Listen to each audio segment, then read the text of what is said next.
Right. All right. Oh, my lights. All right, now I look beautiful. We're going early today, guys. We got to finish this in like 3 hours, less than 3 hours, and the 5-gamer. So we're gonna roll because I want to go to the gym. Select, powered by Omen and HyperX, of course. And as you can see, these are the same bands. No surprises whatsoever. All right, so the same bands that worked very effectively in their first series. That's a game. This is a first picker Talia, unless they decide to ban Talia. Question is, where are we going with Faker's champion pool? Because it has been a real doomer. Okay, so they're gonna take away the. They're gonna take away the Jax. Interestingly. So this is gonna force them probably to ban TF here or here, or we might blind TF here. We're gonna first pick Talia. All right, so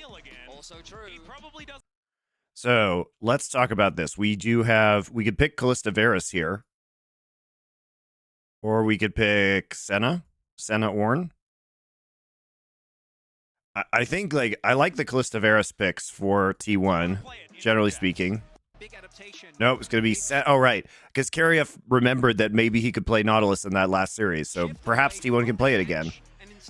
Okay, so we're going to give away Callista Renata. On's Renata is crazy good, so that feels bad. Twisted Fate?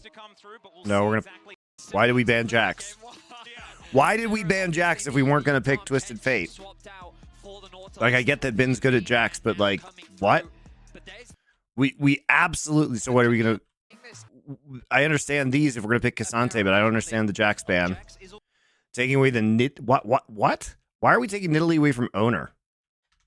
Jun is the Nidalee player here. There's some weird scrim shit going on, guys. There's some weird scrim shit going on. Corki, Faker's Corki hasn't even been good. Still gonna keep things a little bit more open, I guess you could say. That 1-2 of Cassante Sejuani is insanely strong in team fights. We've seen a lot of teams struggle with that. Also provides even more follow-up. The risk that T1 does run, this is if it's Tristana for T1. So we're taking the Jin Zhao away from and giving it to Jun, so we can have that early skirmishing power. We are going to pick the Twisted Fate. Why did we ban Jax? Okay, I'm already tilted. Faker doesn't play Tristana, but maybe he does now. Tristana's very good. Yeah, I mean, this is a really good composition, front to back for T1. A huge amount of heals, huge amount of scaling, huge amount of range. Definite range advantage. Like, TF feels like he's going to be pretty useless in the late game. We think back to yesterday. T1 dominated G2 in the team fights, and like this composition can kind of just sit there and tank infinity damage. They're gonna have a lot of problems killing Cassante and Sejuani if this goes late, because they lack a lot of damage and they can't really go on hit Callista, because Callista can't just stand and fire, because Callista has to deal with Cassante and Sejuani, and she will just get Sejuani or Cassante ulted or Nautilus ulted. So you have to kind of go lethality Callista here, I think. And BLG, if they can get the early lane states that they're looking for, Shun is on something that's much better at the early dive. Boss Monty is back. Indeed. Whoever ends up playing into Elkanon. Like, Tristan is a really good pick here. The problem is that the problem has been that Faker just doesn't play it. Like, I'm pretty sure. Let's look at Faker's stats this year. It's his first Tristana game. Doesn't fill you with confidence. When they were doing warm-ups, it was actually BLG was louder, but not by that large of a margin. And Faker's had a fair amount of time to. No, I don't understand like all these like top bans, and then we pick Cassante. Like, why did we ban? Why did we ban Jax and just pick TF? Like, what are we doing? Yeah. So that was a long time ago. Let's see how he stacks up today. Let's see if Faker has the caps level Tristana mechanics. Today, but there have been question marks around his performance at this tournament. Early vision invested from BLG. They used their bot lane to get that information, and oh, hang on a minute. Yeah, oh, they don't want to be here. They don't want to be here at all. What the fuck are they doing?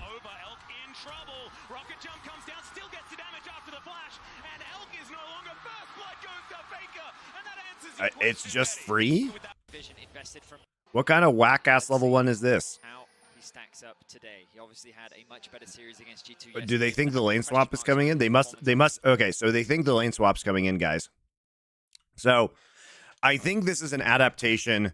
This is an adaptation based off of what we saw in game 3 versus G2, where what happened in that game was that T1 lane swapped, and then they did a weak side start.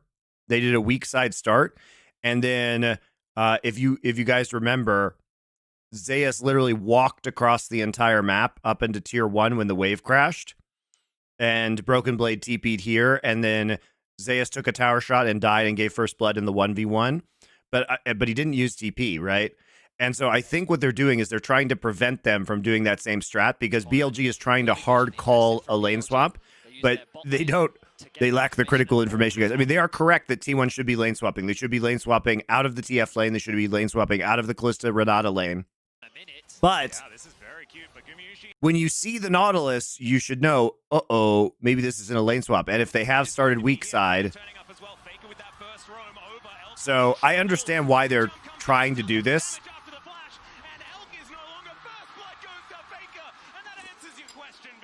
Tristana getting an early kill, absolutely huge. We've seen how hard this pick can snowball, and one of the best strategies against T1 is put Faker behind. Now, starting level 1, he's already ahead. I mean, you have to question this invade from BLG. I guess they assumed that Ona was not starting on the bot side of the map, but it felt like the T1 was suspicious from that play from the start. They saw the ward drop. They were But cautious. this is a reaction. This is all based off of the last game that T1 played, guys. On invading on that side because Faker was already hovering. He was already in a position to collapse. He held off on taking any ability. He eventually commits to the W, and he secures. This is just multi-game mind games. Is to deny the early levels of this TF into Cassante matchup. Eventually, Cassante obviously gets a little bit more flat, can shrug it off a little bit easier once he gets some resistance. As his owner reads the play. Yeah, Don't know if he'll be able to pick up his camps though. Nice play there from Shun. So this is obviously the downside, though, is that you have pressure in the top side because you're in the 1v1. So let's be clear. The standard lanes are very bad for T1. They are not good for T1. So they basically, you know, even though BLG lost that, they still got the lanes they wanted. But now we have like gold deficits kind of everywhere. You know, even though we got the 400 gold, like it's still a big. BLG is still playing this super well. So it's not actually that big of a deal that they lost first blood, because they still got the lanes they wanted.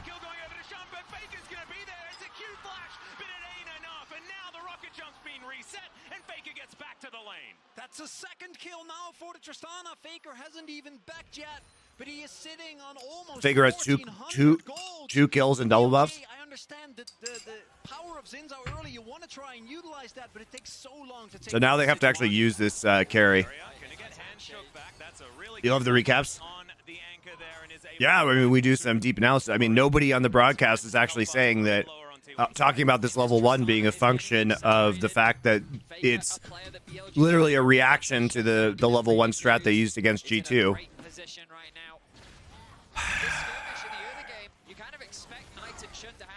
The stun comes through onto Owner. He gets melted down pretty quickly, but the damage is enough. Faker's able to get the full bomb proc onto Shun. He tries to flash away, but the How did Denver do in their draft this year? I don't watch college football, so I'm not educated enough to have an opinion on that. I mean, they got a quarterback. Is he good? I have no idea. Oh yeah, the amount of burst you have with W plus the damage on your E. The permafrost, right? Yeah. There's actually. Plus, I think like rating drafts is so silly because the way that players adapt to the professional game is just so different, player to player. It's really hard to know. But it was into Faker's Corki, a little bit different here than the Tristana. Not something that Faker's necessarily known for. No, the Broncos. Yeah, I know. I am a Broncos fan. I don't watch college football. So I'm not the most qualified person to say how they did in the draft. I mean, I can tell you this. The Broncos need a quarterback. Did they draft a quarterback? Yes. Is Bo Nix good? I don't know. So far in this tournament, but he seems to be finding his form, and what better way to start this series against BLG. Sean Payton seems confident. Oh, why wouldn't he be? Gold still favors BLG. We can find those advantages in the top lane and towards the bot. Naturally, you're going to imagine that Elkanon will passively just gain a small gold lead just because Carrier is the one farming in that 2 versus 2. Along with the Twisted Fate passive, having the advantage in that matchup as well, you can see 12 CS up combined with the passive is giving Bit a pretty healthy lead. So T1 on any significant control in the early game, but it's the mid game that we're most cautious about, right, Chronicler? Because that mid game is when those global come online. That's when BLG is going to have a ton more map pressure. And we talk about BLG and the way that they utilize that. T1 does the same. The desk was highlighting this as well, that both of these two teams actually have a lot of similarities in how they play the map.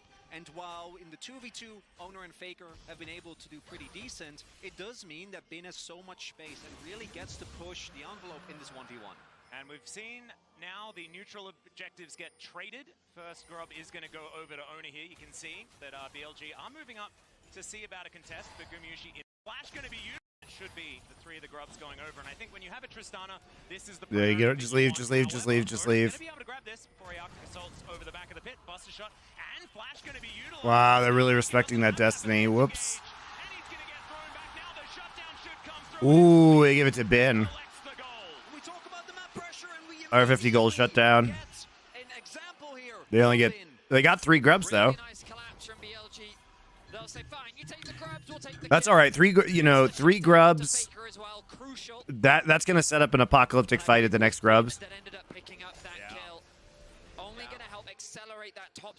Do you ever watch post-game interviews? I do sometimes. As they look to try and fight T1 and reclaim control, or I should say, gain the first major advantage of this game.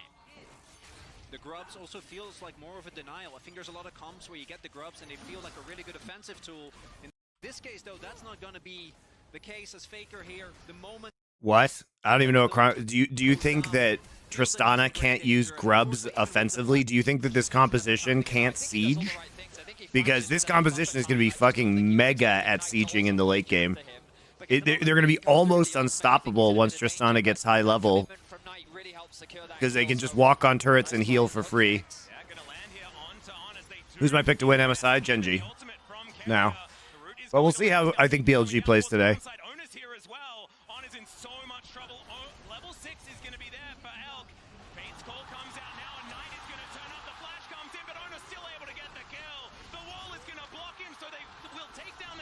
Nice Talia wall. All right, just get out. You don't actually have to overplay your hand here. You scale T1. You scale. You're doing great. Play around grubs. Faker still has ult, so they can't really engage. Using a fantastic ultimate to prevent this bot lane from falling so far behind. Such a good commitment from Gumayushi and Carrier to set up that play initially, but Shun is still hovering around. He's hunting for more. Yeah, the information going to be there is now Faker is going to dive on top of it. Nice play by Faker. He actually knows Trist's limits pretty well. Gets the reset.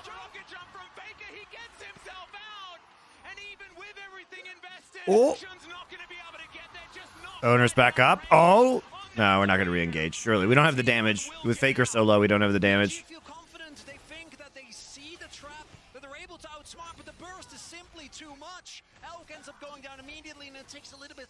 Slept through game 1 through 4, but it sounded like both teams were really sloppy. I mean, this game is pretty fun so far. They're not taking no for an answer. They're looking for another dive. Should be a 3v3, but Ona a little bit far away from the rest of his team. Jat did a recap on how Faker is still playing out of his mind. I mean, if you cherry pick games, like he's had very good games, like game 5 and the first match against G2.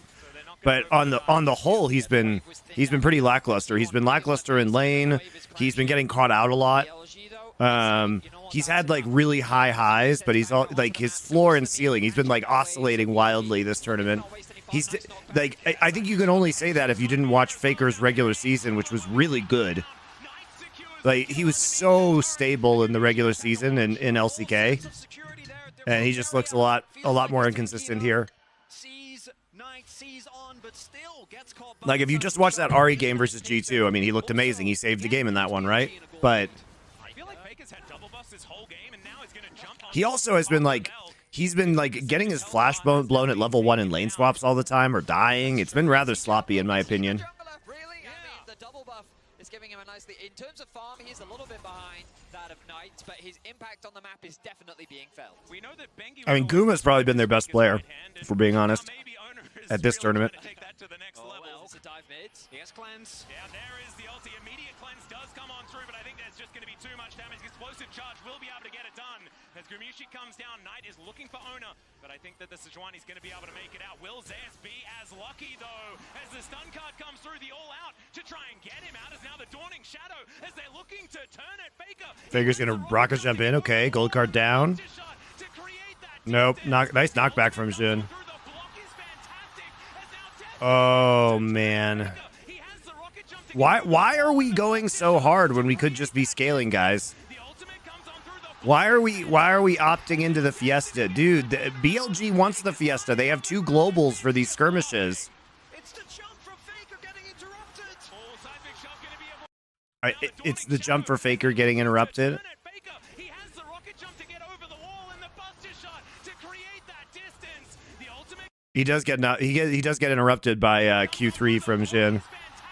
But I don't think that's the difference in this one. Faker's lying on the ground and Finn's just laughing. They shouldn't be taking. Faker getting interrupted. Seismic shot going to be avoided, but it does not matter. Faker had an average tournament higher DPM than Caps, despite less average gold. T1 thought they saw I mean, that's fine, but the eye test says that he gets caught out and loses games. Love game 1 already. A back and forth brawl between 2 incredible teams. T1 with some early Faker's been playing based on their composition, you would not below the expect. level he played at in the This is regular more of a season scaling, this year. front-to-back team fight composition. They want to avoid these early skirmishes. Yeah, Venice is right. Why are we opting into this? Just fucking push the wave in and cover for him. Shun is hovering around and they're Dude, they ready opted to into these kill garbage ass lanes. He pops the ghost immediately. They traded garbage lanes for first blood in the jungle. The all-out has to be committed by Zeus to get closer to his team. And the idea here from Faker is brilliant. Knock spin back to set up for the bait. But look at this third hit from Shun. Beautifully timed. Interrupts the jump from Faker. No reset for him. And then the chase comes down. the combination of the knock-up and If Faker gets that jump, BLG probably kills 1 instead of 2, but they still win that engagement. really big win there.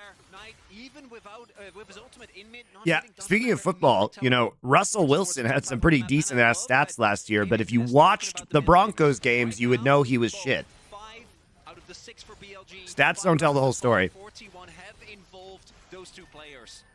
And I love stats. Definitely being felt at night. The fact that he I can love match this stats. aggression as well, utilizing his TB to try and control Faker where he can. This is where Faker currently has an advantage, but you look at the level difference. Knight pretty much a full level up thanks to the farm advantage of these gains.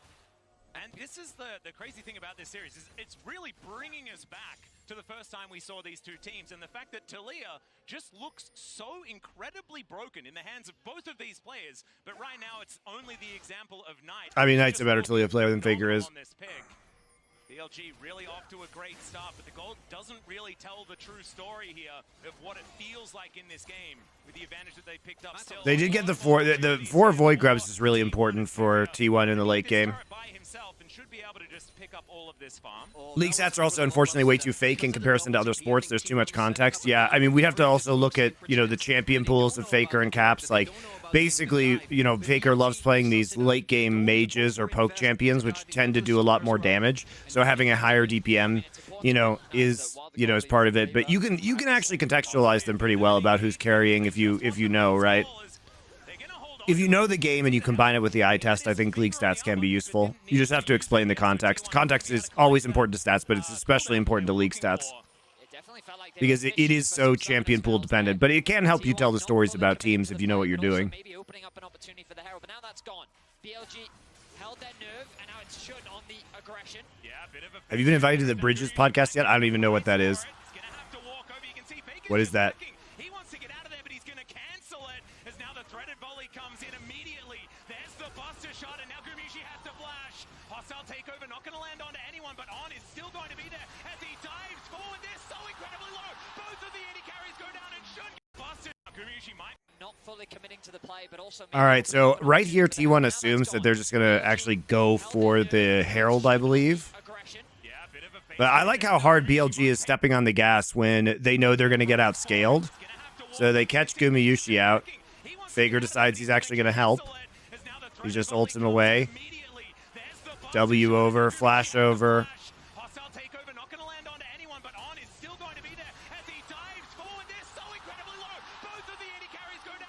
This is great play by BLG. So they use double TP because they have TP on Carrier as well. Great turnaround, but they're still going to lose, actually.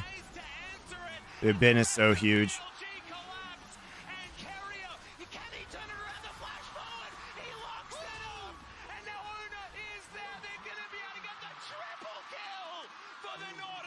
That's not what you want.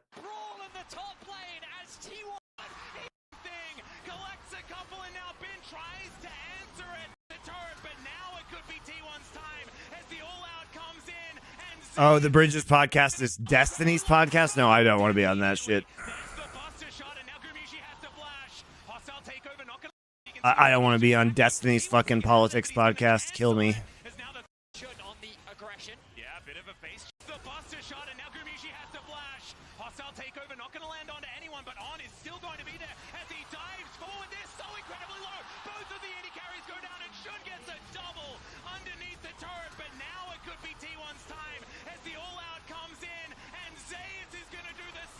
I can't believe Carrier. I mean, the Carrier of the farming Nautilus. He's just one by. I love it. He's just one by one autoing them. Root. He just flashes on. Wow. That's so funny. What items did he have on the TP? He has Bomby Cinder, surely, right? Oh yeah, he's got Frozen Heart, Bomby Cinder. They didn't want that action, guys. They didn't want that action. They're literally like fucking AD Twisted Fate and Callista against Frozen Heart Bombies. And he just flashes on Bin like a total Chad and they get Senna ult over the top. That's so funny. I mean, the triple kill. I mean, look at this. That actually is a huge problem. Like, as stupid as this game has been so far, it is a huge problem that you just gave a triple kill to this fucking Giga tank Nautilus. Like, how do you get through this front line right? T1 needs to stop fighting. They need to stop fighting. Like, look at the game state right now. Stop fighting. Look at the game state. You're actually ahead in gold. You're even on Drake, so there's no threat of them actually going for this Ocean Soul. If you can get the Ocean Soul, it's huge, right, with these triple tanks.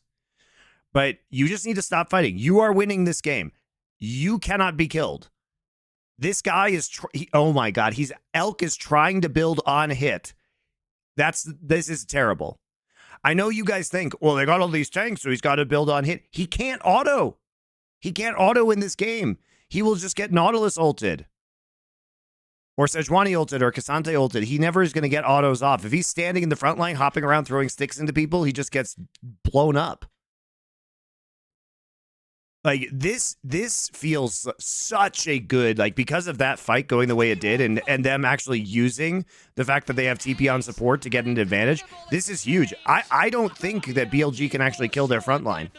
They are really far away from having, like, a Leandries or something useful on Talia. Yes, this is what we need. And this is because I feel like Nautilus it leaves a bad taste in the mouth of a lot of T1 fans. Like, this fucking on-hit Callista, like, trying to auto through a Frozen Heart Nautilus. Imagine if he had a real support. Well, he does in this game. Is now Faker able to get himself out of the way of Shun this time around. He's been involved in 8 of T1's 10 kills, 3, 1, and 5. Yeah, but you need to get the Leandries onto the Talia, and Talia is not the greatest tank buster. Look back at this, and it's Guma that gets caught initially. So Guma tries Just build armor, no AP. some hesitation from T1. I mean, almost certainly we're gonna see Nautilus get the MR Sunfire. What is it? Hollow Radiance? Is that what it's called? MR Sunfire, that's what we call it. And BLG, they're very low health at this point. It's an easy cleanup for T1, but they have a numbers advantage. So they think Senna ult. And what I love the most out of that was Kerry is acting. Because he's like, he does that walk where he's like trying to get to the brush because he does immediate flash afterwards to deny. T1. It's a 2K gold lead for Carrier. Moonfire Cave, yeah, whatever it's called. They should have just called it Moonfire Cave. even when you compare him to Elk, right? He's going to be feeling amazing in this. They also picked up Herald, and they picked up the mid lane turret. So a lot of extra map control, and it's important, amazing right now. I mean, we've casted a while now, all three of us. We have. Beefcakes is the word we would use to describe T1 With Storm. Senna. Double Frozen Heart with a locket on owner as well. I mean, this is just a terrifying front line. The BLG are going to have to get. All right, don't fight, T1. Don't fight. Don't you dare fight. Just give him the Drake. Who cares? No, no, you're walking towards the Drake. We hate it.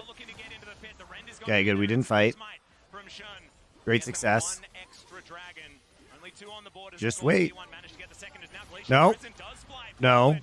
No. No. No. All right, Bin's not there, but Bin's on top of Faker on the backside. Faker flashes over, but gets gold carded. This is what I'm talking about, guys. This is why on-hit Kalista sucks. Look at this. Look at how much on-hit Kalista sucks in this scenario. So everybody's focusing on Faker. Zeus literally just W's in, stuns them.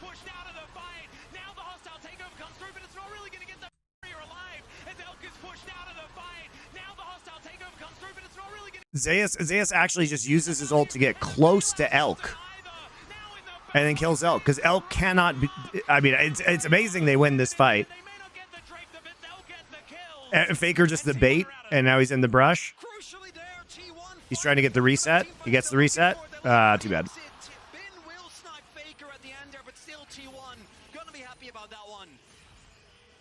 And that was a best case fight. That was a best case fight for Kalista, by the way. This is the most auto attacks probably Kalista should ever get off in one of these fights. One, like, look, because he's got the, this is exactly, he's got the not ult on him, but at least he can auto Faker on the flank here, but he gets pushed away. And in this case, he can only get autoed by one, or because we saw the Sejuani ult used on, and he already ate the Nautilus ult. And basically, because of hostile takeover, Zeus has to use his ult here instead of using it on Elk. And then he actually just goes straight onto Elk because Elk is too close.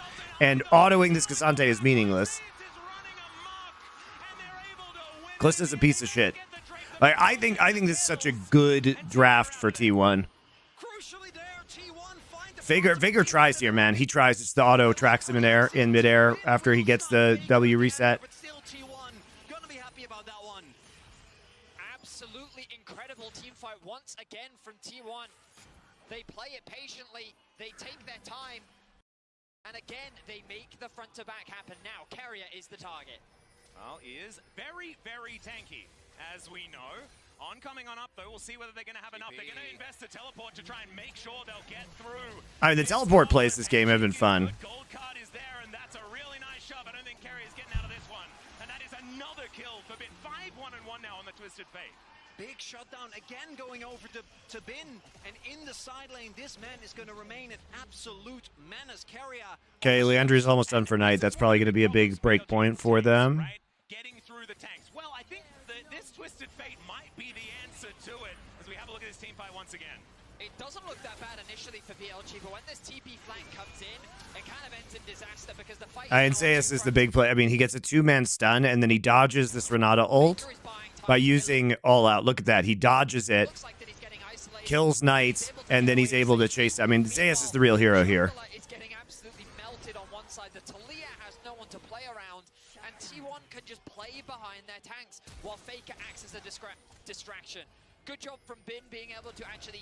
But the fact that it takes them so long to kill Faker is really an indictment of the team composition, because that was probably the best case fight for Kalista and the worst case fight for Tristana, because Tristana wasn't behind the tank line.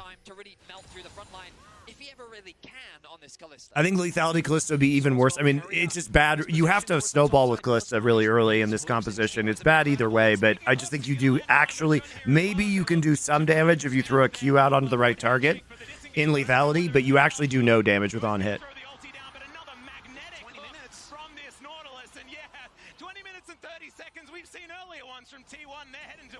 Don't do the Baron. Just force TP. Oh, they don't have TP. Force ults. Force Destiny. Do not finish. Do not finish. The Herald has been dropped. Let's see if BLG can find a way into the pit. What the fuck? He's now positioned to try and get himself in there. The wall goes down to the Baron, is under half health. There's a hostile takeover, it's going to make it a Thunderdome in there. Now Gumiyushi is already incredibly low now. T1 looking to try and turn it. The Dawning Shadow is fantastic. Elk is going to get into bailout range. Able to get the reset as well. And Ona goes down. What the fuck? What are they doing with the Herald? They set their sights on the Baron pit. Did they accidentally use it because they were trying to sweep her? Something that does not belong to him. And T1 punishes. Blue buff, good handshake for the disengage, but I don't know whether Towards the top side was punished. Were they trying to sweep her? If BLG can find a way into the pit. Weaver's Wall up and available here for Knight. He is now positioned to try and get himself in there. The wall goes down to the Baron, is under. I mean, On is the huge hero here, right? That is a mega. That is a mega hostile takeover straight into the WE. Does Talia have? Did Talia go back and get? Did she finish Leandris? Because that's a very important point. He's going to get into bailout range. Able to get the reset as well. And Ona goes down. Zayas will follow. Two tanks on the ground and now Yeah, it might have been about to time out. That's true too. The wall was so good. Yeah. Oh, he didn't even have the Leandris yet. What a throw, guys. Why are we doing a 20-minute Baron? Like, T1 got too hypey here, man. They got too horny for the worm.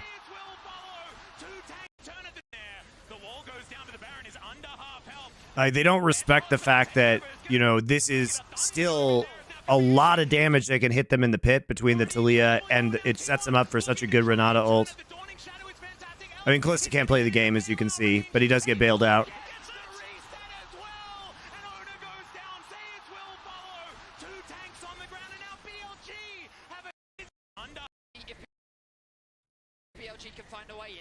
But I just don't understand why we didn't go for scaling here. T1 has such a good opportunity to win this game. Gen G would never.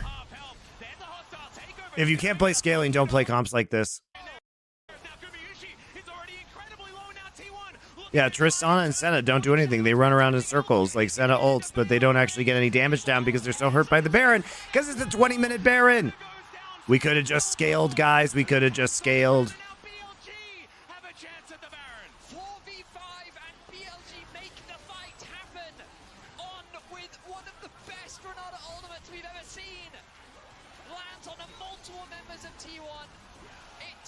Yeah, On's Renata ult was huge there. When did it had to just?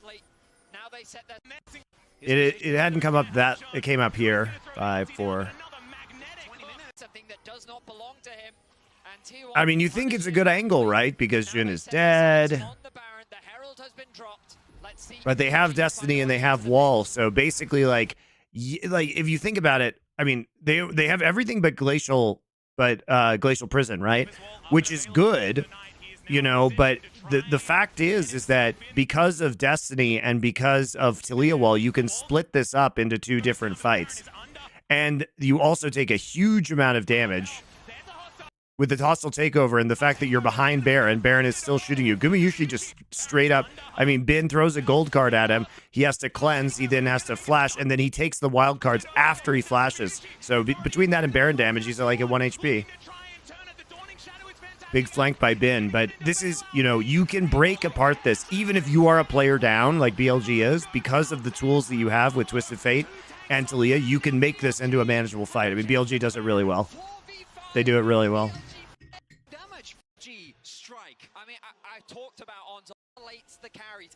Especially when you have Baron debuffs. Yep. You're all standing there shredded.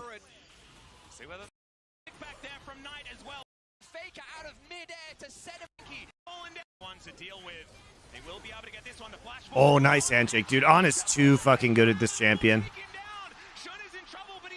On is the best Renata in the world. It's so crazy.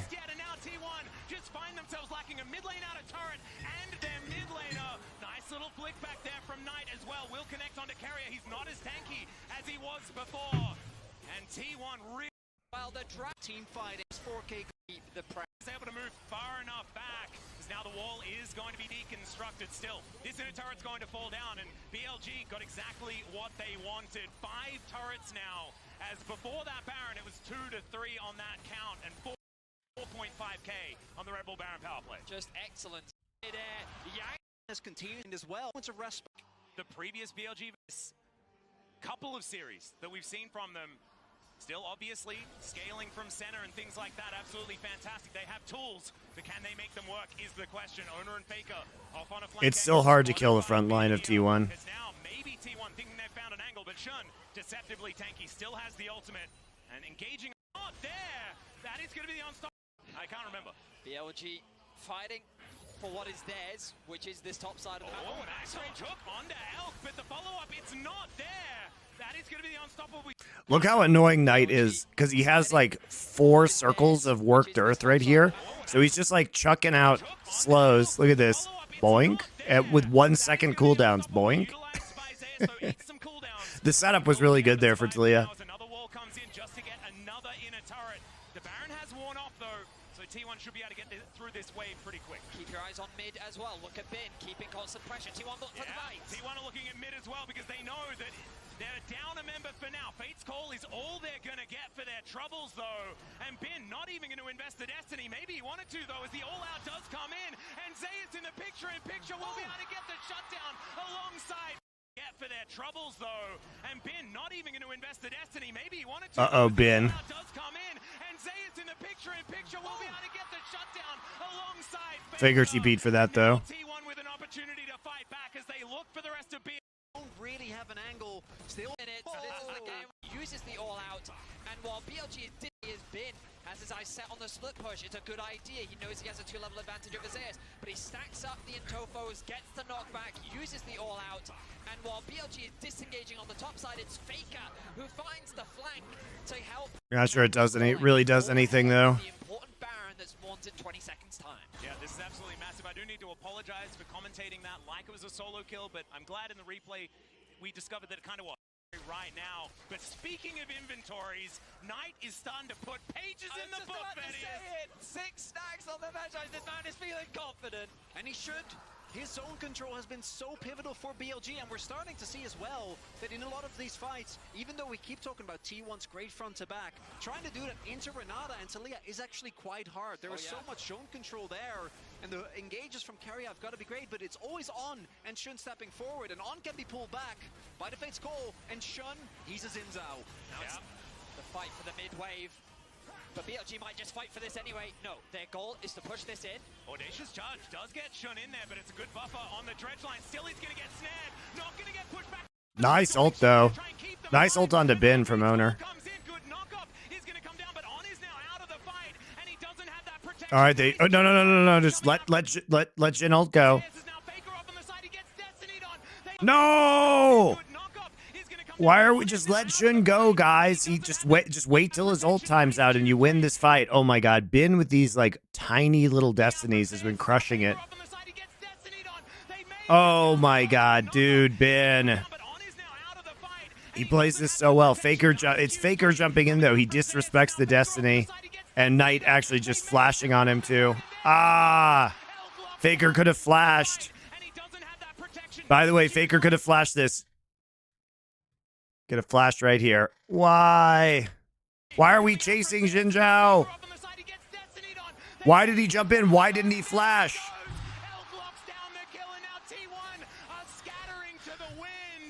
Like, you at least could have forced Bin to flash too, and Knight wouldn't have been able to follow up if he went over the wall, because Knight had to flash to even close to hit the WE. That was such a good fight for T1, guys, but they fucking botched it. Like, look how good this starts. Look how good this starts. This is the fight that they should want, right? They have a much superior team composition. Jun should not go in, I don't think. They waste a bunch of shit. Perfect ult from Owner. Look, on a Bin. Mega Senna ult on the re-engage. Right? They have so many ults up. They force Crescent Guard. Like, what are we doing? Once you force Crescent Guard, just walk. Just walk mid. Who cares about Xin Zhao? Nobody should care about Xin Zhao. Faker, why are you jumping in on the flank? Why are we focusing Xin Zhao? Why are we focusing Xin Zhao? We're battling for ults right now. We're battling for ults. And if Faker flashes this, okay, so Bin might have to flash over, but at least there's a counterplay here. And Knight cannot flash to follow up on gold card. What is Faker saving flash for? Because if you look, gold card into WE, and that's what kills him.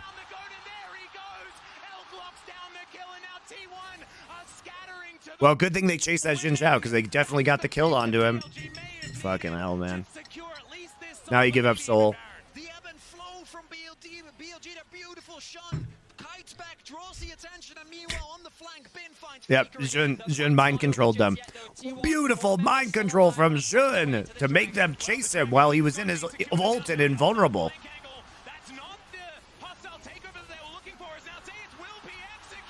All right, that's it.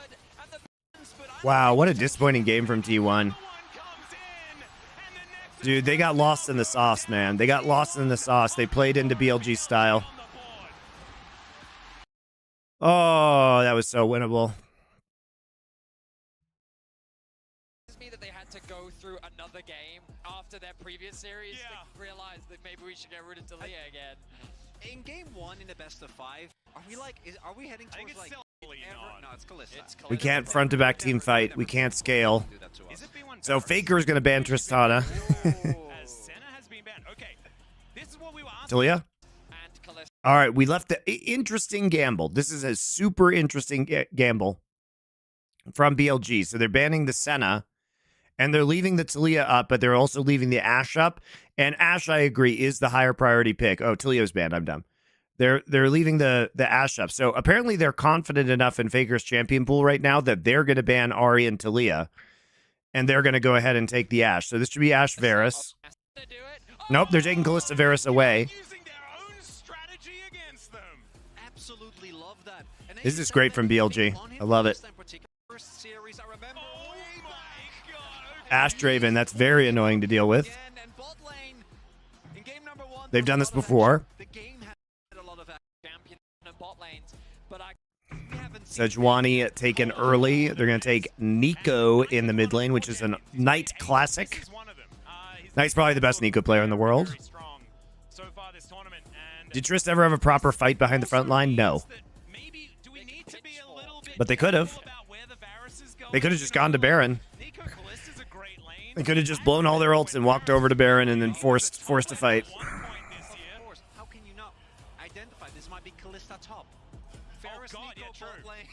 Guys, do you think Silas could make a comeback for Faker here? Oh my god. That's an angle. I'm just thinking about mid lane champions that maybe make sense. And would love that LeBlanc Twisted Fates. Kasanze picked after they banned Vayne, so we play Camille. Okay, so yes, did look good on Camille. What are we playing here? Womp womp. Man, Faker's Akali was just not it. It's just not it earlier in the tournament. When he played against G2, it was terrible. The mobility makes sense against double AD carry. Also, I don't think you're that scared of Kasante on an Akali. Nico in lane can be. Dude, I think I think the Wukong picks have been so whack. The Wukong does have value here. I mean, this is the kind of composition you want to see Wukong in because, you know, he's going to be able to disrupt the low mobility of Draven and Ashe, and he can hit Akali through Shroud with ult, right? So you actually have two tools. You have Nico ult and you have Wukong ult that can hit Akali and Shroud, right? And have very good backline access, you know, to these low mobility AD carries. So I actually kind of like this draft from BLG.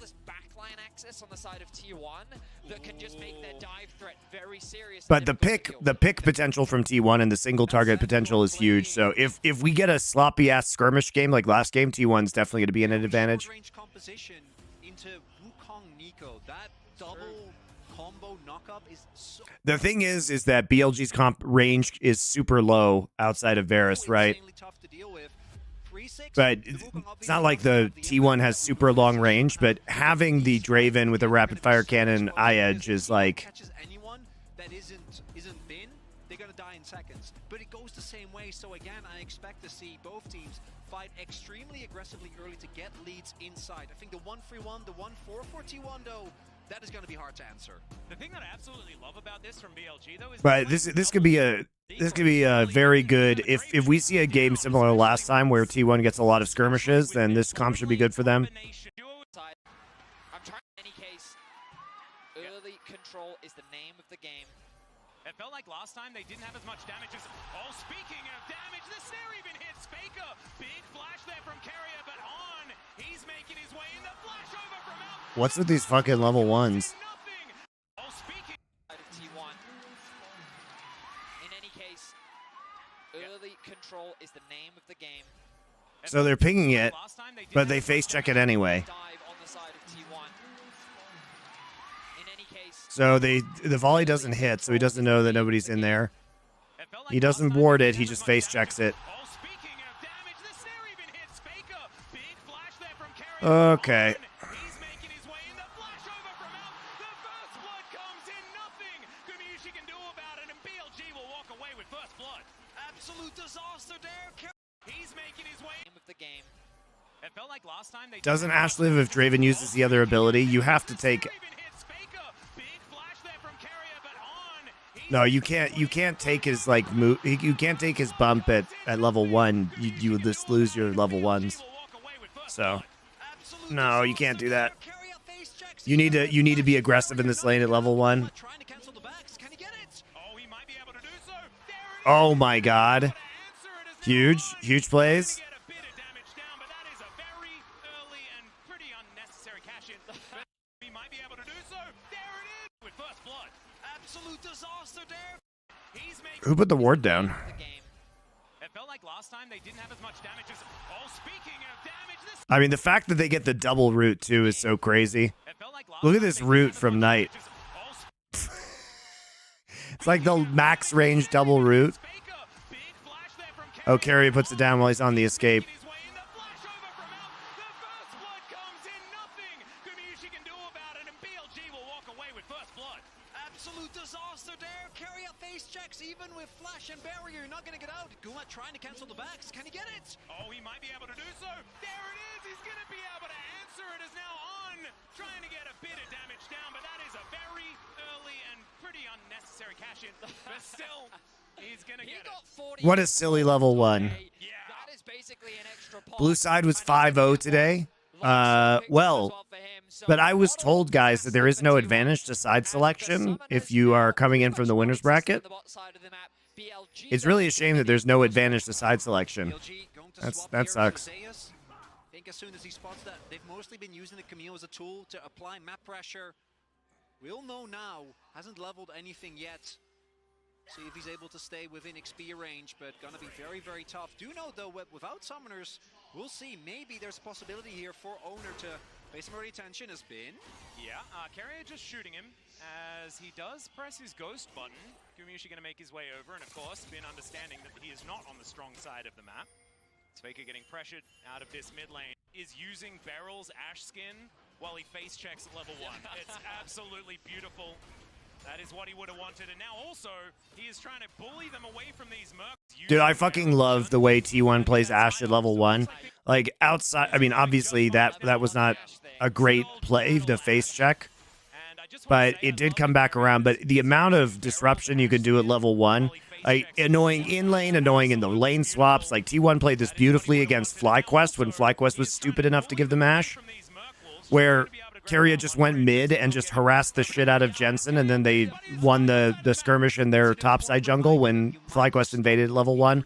The Ash value level 1 is just so huge. He got a kill for his AD carry. And guess what? It's genius. It was not genius. Atlas, was he genius. face checked a brush level 1 against double Halo Blades, but Are he you doubting the continues, two-time world champion Baron? he continues his pressure. 3-time world finalist, 2-time world champion. Okay. Did he prep you beforehand? What is this? I'm getting flanked by barrel enjoyers? Doesn't matter where Emily's there he too, is. don't worry. All right, Faker will take a fair bit of damage there from the Blooming Burst, as T1 in this lane swap have already managed to collect themselves a couple of plates. Of course, the virtue of being able to get the bottom side of the map in the swap. First one does go over to BLG. They do look for a bit of a reset to see where they're going to head on the map next. Thanks to Carrier's effort, Bin is behind in experience, so Zayas will have a little bit of an easier time when he gets back in this lane. He TP's in though. Oh, don't know about this one. 3-man strong underneath the turret here as BLG just lining up their shot. As they're running out of minions, but another wave is going to conga line in, just waiting for Shun to make his way over. And Zeus, this is feeling very precarious. Does hit the level 3.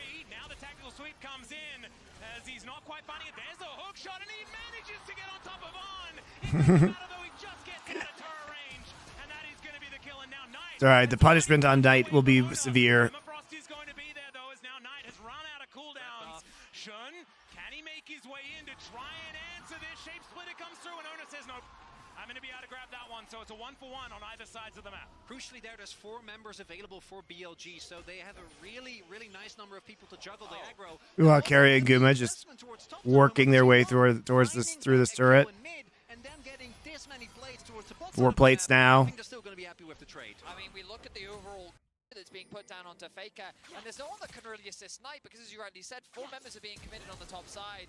It's a trade of flashes too. Ona loses his, but Knight losing his, especially against an Akali, can be crucial once that level 6 comes through. So T1 setting up Faker for success for the later levels, as while Zeus also died, look, still a level up, still ahead in gold. He's not that upset. Snowball effect from Keria, getting that early pressure onto Bin, and Bin then sharing XP towards that top side of the map, as now we will have our earners 2v2 here towards the bot side of the map. Yep, you can see both of these 80 carries with their serrated dirks in hand, but 2 of them have been completed on the side of BLG. This combination is deadly, and T1 knows exactly what it's capable of. Faker unable to backflip quite fast enough. Won't be able to get that last caster minion in this mid lane. 400 gold, nothing to really scoff at here in the early game. But the thing that's really giving me hope for T1 here in game 2 is the fact that the aggressive matchup is in favor of Zeus. And we know what he can do on this Camille. It feels like if he gets that... Yeah, Zeus' Camille was really good. What's happening on the rest of the map? They're also just good at running pick comps with the Camille, so this feels like more of a T1 composition. Like that scaling front to back team fighting felt much better if it was Gen G. But I think T1 is better when they can actually skirmish, when they can actually play a little bit more aggressively in the early game, because they were just not playing that comp right. Collecting himself a third Q, doesn't land it here onto Zeus, who looks to put on a little bit more pressure. Whereas their pick comps are really the bread and butter of T1. Alive against the very aggressive and happy Camille in that lane. Faker does teleport his way back as the arrow is going to go wide here. Volatility of this bottom lane, pretty scary. I'm glad that we're spending a fair bit of time looking, because it could just all Okay, Season. Shouldn't be kept track of thanks to the hawk shot from Keria. The grub's going to be started. I was curious as to whether we would see a base from Gumayushi and Keria, but they're just going to allow Ona to take that alone. I think crucially Faker having control over the mid wave makes it harder for Knight to be able to collapse and really contest that. Gumayushi isolated in the bot lane for now. You're surprised to see no Neela into ADTF in lane swaps. Accelerating supports XP seems interesting. Yeah, but you can't guarantee the lane swap, which is the problem. But if any team was going to do it, it would be T1, because Guma's actually a Neela player historically, so I'm surprised nobody's tried it. I think the biggest difference is they probably tried it in scrims. Like, you know, there's not a lot of info that you're getting before the lane swaps. Like, we see a lot of teams like just trying to, like, you know, dry call them basically, which, you know, we saw in the first game of this series and got them killed to level 1. Really nice buffer there on the W to make sure that Bin is not going to get CC'd, and also avoids having to worry about the physical shield. Actually, really good trading here from Bin on his Cassante. We always feel a little bit threatened when we see a Camille, you know, level 6 is available, but Spin has his available now as well. We do have Ona towards the top side of the map. One of the things you have to be careful of is if you do Hextech ultimate the Cassante, not to be towards the edges, because if you get pulled out, it's really easy for Bin to get out of any difficult situation. Now, level 6s are hit. That means particularly for that 2v2 in mid, Shun and Knight are so insanely strong now if they can get on top of anyone of T1. That combo is really going to have to be respected. For T1, it's mostly about the single target damage. We talked about it earlier. Yeah, it's about pick potential and vision control for T1. As now Fake nicely, as now Gumayushi presses that W running forward. That is a lot of damage. Whirling Death comes down, and now Keria trying to keep him in his place. Doesn't have his arrow, and there's the flash away. Now Gumayushi might Keria not 6 though, he's trying to get 6. Further chase, and Elk having that level 6. Absolutely massive for making sure that Gumayushi couldn't just free hit.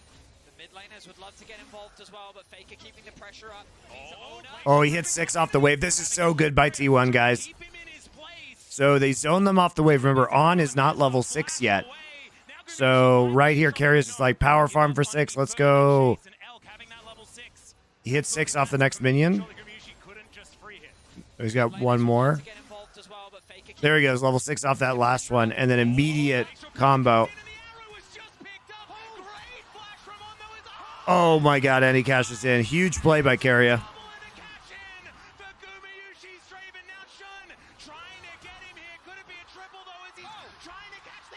Oh my god, the fucking Draven triple. Wow, Guma just plays this right on the edge.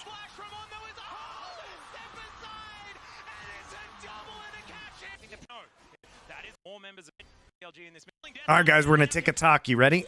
Faker is not going to get fooled by it. All right, look at this all-in the bot side. Keria level 5, so is On, but Keria is going to use this wave and the aggression. So they're going to put some upfront damage down onto Elk, use the Draven ult early just to chip him out, and then they're going to play around getting level 6 for Keria. At the very end of this wave, look at his XP bar in the side. He's almost there. Last minion is going to allow Keria to hit level 6, and then they immediately chain it with the Glacial Prison. Look at that, level 6 right now, Glacial Prison into Arrow, and this is the key play. Gumayushi flashes forward to get the kill onto On, tosses an axe or two, gets the kills even after Elk flashes because the auto follows, and then they are able to kite out an ulting Wukong on top of that. So Gumayushi picks up a triple kill against BLG. Absolutely huge play right around that Ashe ultimate. There you go, guys. Do you like my TikTok?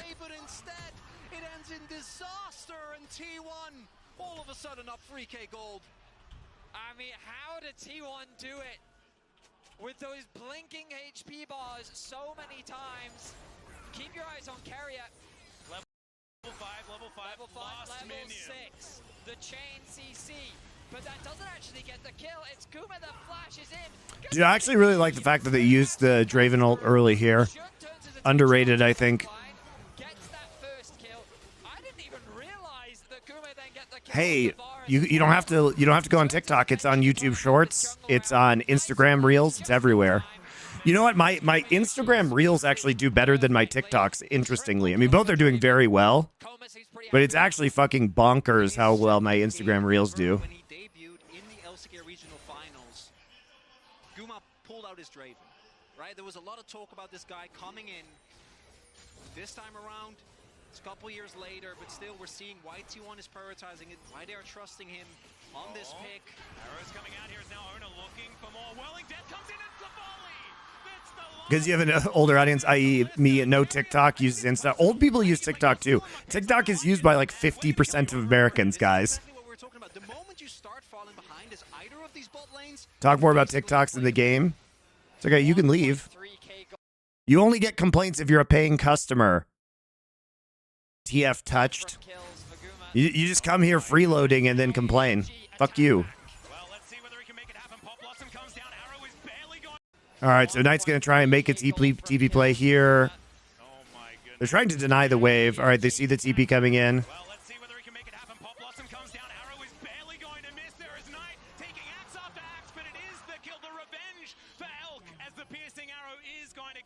They do get bot side turret, though. T1 has the chance to transition this into 6 grubs, which feels really good.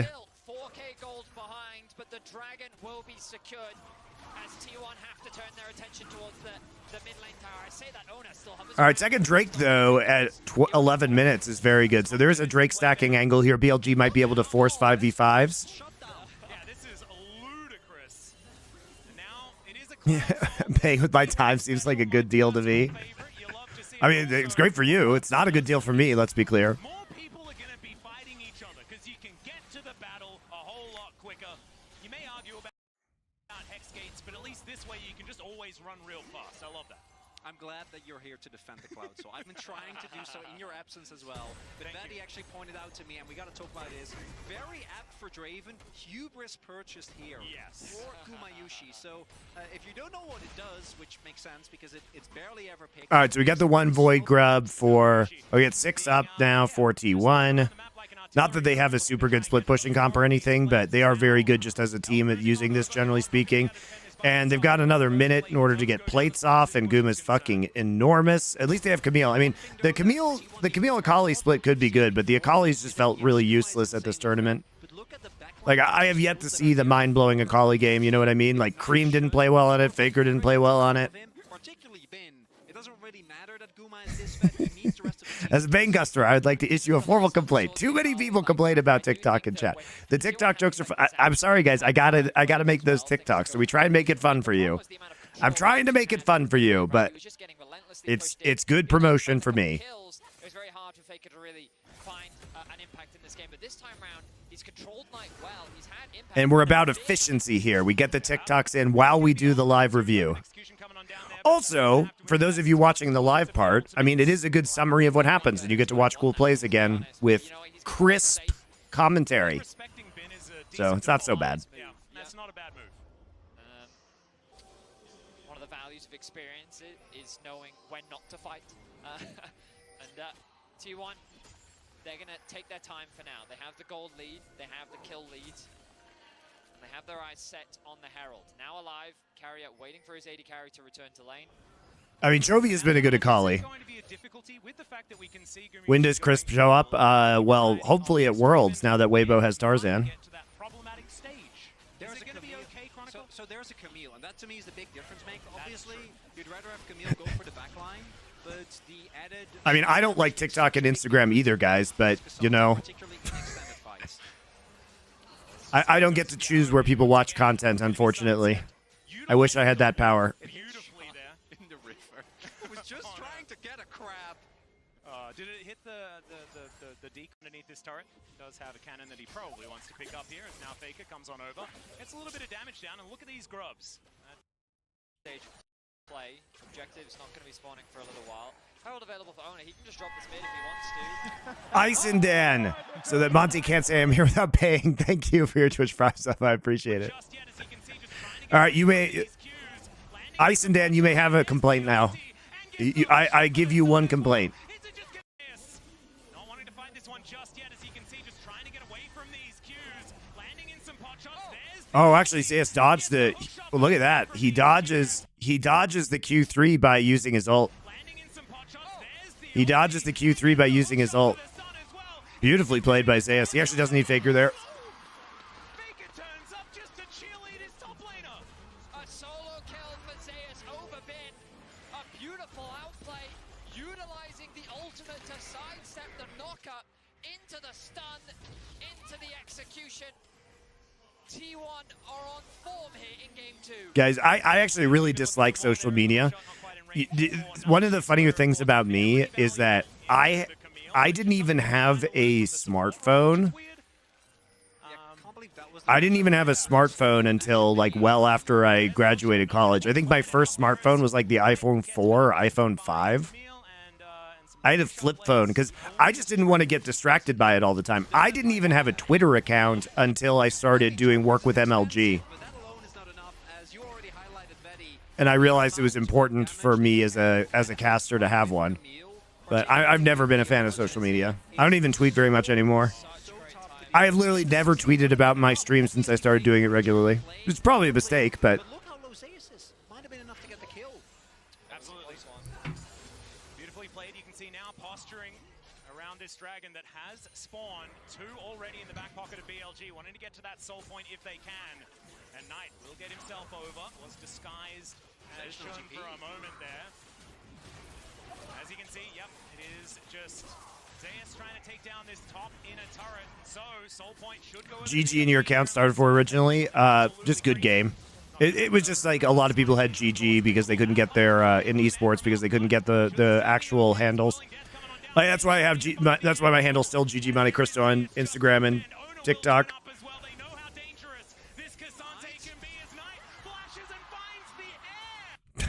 I appreciate the YouTube notifications letting me know it's time to turn on Twitch. Yeah. YouTube notifications, much better, I guess. All right, Soul Point's pretty huge here for BLG. They're still trying to split push with the 6 scrubs and Camille. TP in. Arrow gets thrown out. Arrow misses. Been pre-ghosting on this one, but Camille's already there.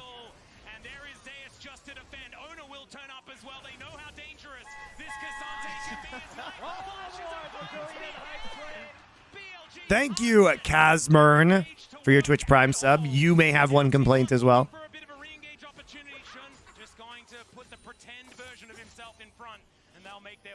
A whole lot happens, but the key things is that. And now T1 dangerous. This Cassante can be his knight. Flashes and finds the air. Wow, Knight got Zeus and Guma's flash there. Not Guma's, I guess. Guma already used his, but he got Camille's flash. All right. BLG can't get their engage to work at all. And now T1 looking for a bit of a re-engage opportunity. Shun just going to put the pretend version of himself in front. You gonna play bot lane now? A whole lot happens, but the key things is that outside of the summoners, it is the top lane turret being traded for Soul Point for the Cloud Soul. They got the mid tier 2 as well. I mean, T1, Cloud Soul is so scary on Knight and Jun.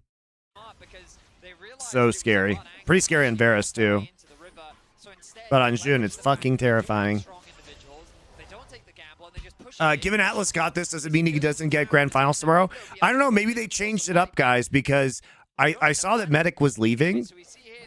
So maybe Dracos does get grand finals, or maybe they're only keeping one set of casters for the entire final weekend. That could be possible. It could be the same casters tomorrow. I don't know.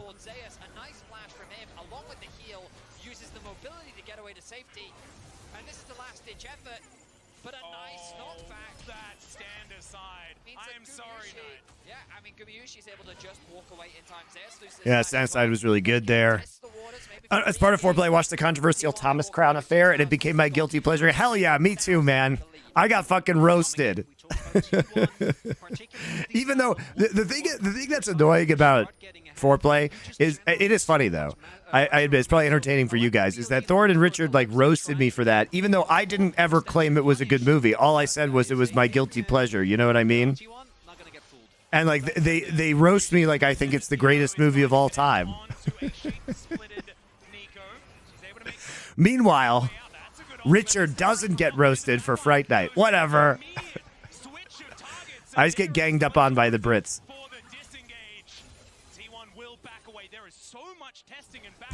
Worth it for Brosnan asked though. Exactly. Adanian's our editor.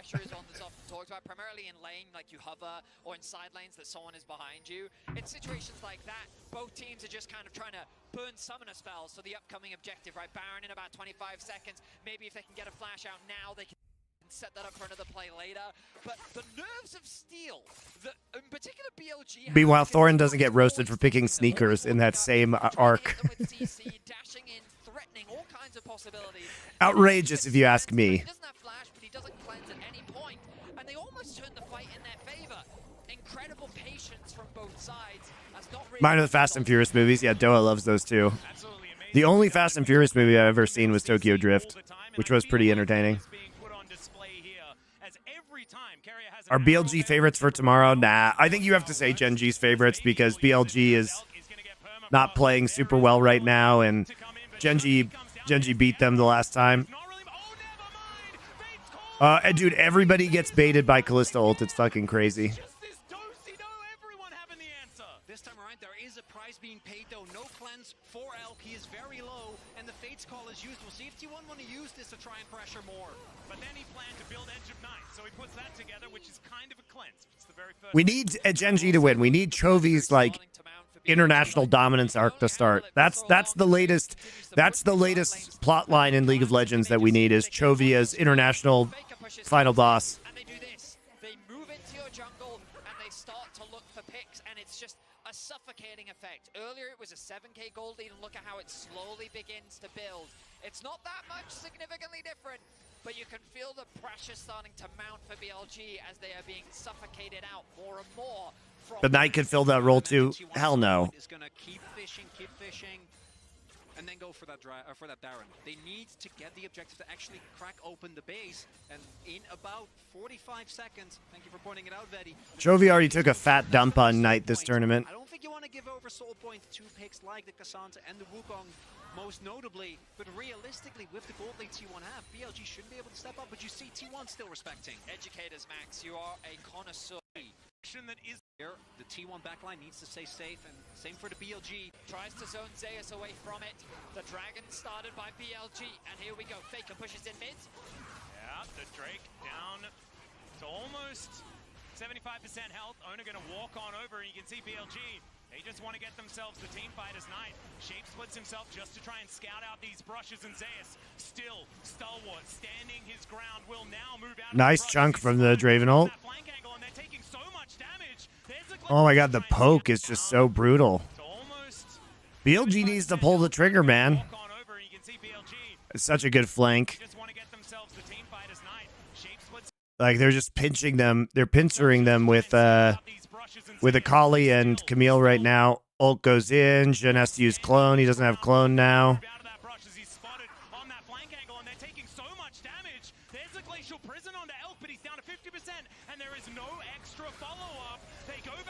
Zeus in the back line. Ah, it's lucky they got the Cloud Drake.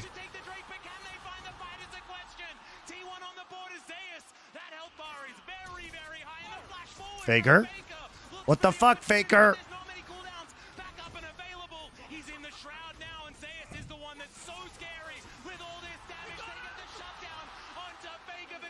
Zeus has no mana. T1 deny the soul. Still the BLG! They are down so much! Wukong and the Nico. It's Owner that initiates the fight. A really nice ultimate onto Elk, but then they see the angle. Shun goes in, the flash follow up with the proto belt. Nice job from Knight. Dude, the combo of this is what BLG's comp does so well. Man, they are so lucky that Jhin didn't get the actual Drake. Oh my god, look at that. He was at 9 HP, guys. Look at this.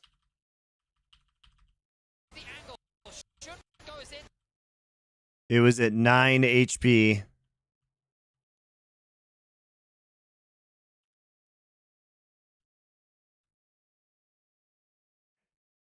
It was at 9 HP because of the Q from Varus and the smite. They tried to combo, so BLG looks like they tried to combo Varus Q and smite to finish this, and they didn't do it. 9 HP, but that's a really good attempt at a combo. BLG should have gotten that. That was Owner smite? Are you sure? They both use smite. It's Owner that initiates the fight. A really nice ultimate onto Elk, but then they see the angle. Shun goes in the... It was Owner smite, you're right. I guess he saw the Q coming in. Where was the monkey smite? But then they see the angle. Shun goes in the flash follow up with Who did monkey smite? Monkey smited Sejuani right here. Ooh, that was so close though. It didn't miss onto Owner. I think he hit it right after the Drake went down. Yeah, he smited Sejuani. Super close though. That actually should have been, BLG should have been able to coordinate the Q smite, the Varus Q smite, in my opinion. Not actually going to means that Shun thinks this is an opportunity, gets the second cyclone, there's the smite as well. There's the ulti, the arrow going to connect, but it lands onto a shape splitter target and Faker. He is super awkward TP from Faker. This Akali did nothing this whole game. No, we don't want to take Baron. Push mid. the tension continues to mount. He might be there, and Spin is going to discover him. Shroud is going to get him out of dodge. All right, we're in for another banger as T1 and BLG continue to butt heads. It was a 7k gold lead. It's been brought down to what, 6.3? Yeah, massive shift in the gold. But you can feel the momentum shift, which is crucial because we've all played so many games of League where even though we're at a deficit, the confidence starts to mount. You realize, you know that there is an angle, and BLG strongest in Please no more Akali in this tournament. You were talking about the team. The Akali has been the most flaccid pick. Really easy to see that experience lead still there for T1. The gold lead still sizable, but that alone isn't going to be enough. T1 need to actually be able to win a team fight, and it feels like BLG just keep getting the better of them. Well, gentlemen, this is going to be a long 60 seconds, but it's going to be an important one. Yeah. As BLG fight for the mid to the get rid of the Ruby Crystal. And Knight's going to be able to find the snap. I mean, I think this game is like game over if BLG gets the Cloud Soul and doesn't lose the game immediately afterwards, because, I mean, the Cloud Soul and the Wukong versus the Ash Draven is so huge. Engagers of T1, the ult from Sejuani and the ult from Carrier can so easily be blocked by clones, by Edge of Night. Wait, that's the ult come from Elk. Yeah, there's the ult out from Owner. Engagers of T1, the ult from Sejuani and the ult from Carrier can so easily be blocked by clones, by Edge of Night. Wait, that's the ult come from Elk. Yeah, there's the ult out from Owner as well, but that is a lot of damage with the whirling death. Oh my god, great ult, great arrow. As well as Faker, he'll go golden. Zeus on the flank. Oh, they forced the Wukong ult. Just to snatch him out of the air. Hextech ultimatum has to be used so defensively. Now it's Ben that gets in amongst the fight. He'll all out his way with Gumayushi, but he's back to his team. And now they're looking for it. It's Faker that dives in the 5-point strike. Oh my god, the cleanup is, the chase down is so crazy. They had to use their ults to disengage BLG. They all get hit by volley here. Knight doesn't get a good ultimate off. They have to use Wukong R to get out.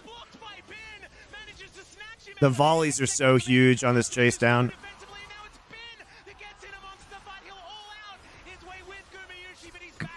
Yeah, Gumi has nice vow, so he's not going to die that quickly. Akali did do stuff finally.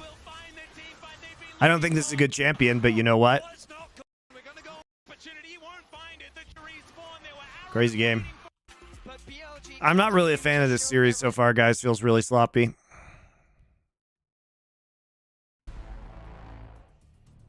Welcome back, ladies and gentlemen. We didn't quite work.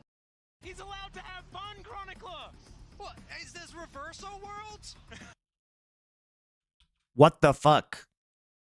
This is a T1 draft? The whole tournament. I mean, they just feel like they're behind the meta, guys, T1. Like, they feel like they're really behind the meta compared to other teams, compared to BLG and Gen G, who have been much better at playing these two champions. Right? Ban out the Ashe again. I think you can't let him have the Ashe. Now we ban out the Talia, so it prompts the Senna first pick. It's interesting they're taking the Nidalee so early. Remember, Nidalee was banned by BLG on blue side in game 1. They're going to take Senna Ornn as a potential punish in case the Varus gets taken here. Be Kalista instead. So they ban the Jax because they have the Twisted Fate top. They ban the Vi.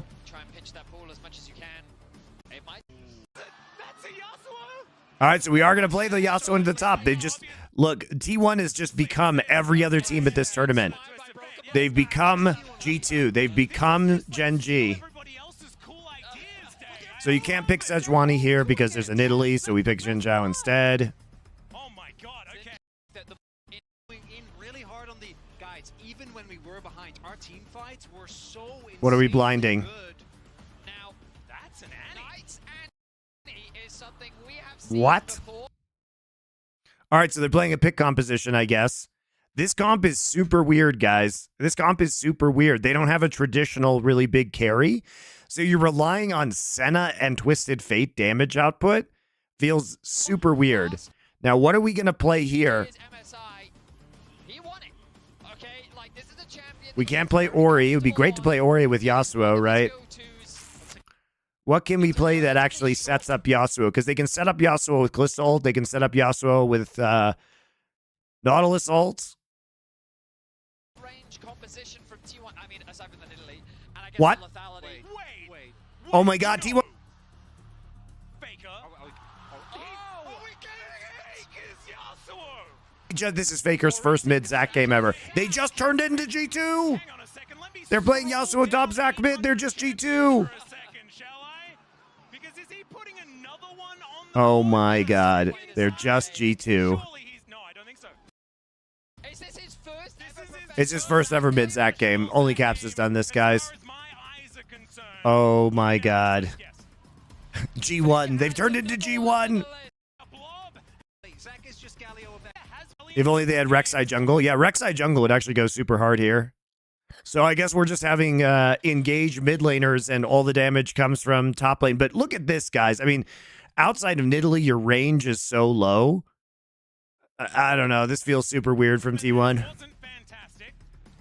And it feels weird. It feels super weird from BLG as well. I mean, Bin showed he could play the Twisted Fate really well, but this is such a low damage comp. And you're gated around. You're basically gated around Xin Zhao ult timings. Like this comp is entirely ult dependent. Like you cannot fight if your ults are down. If any ult is down, if Xin ult is down, if Ornn ult is down, you can't fight. Sometimes things slip through.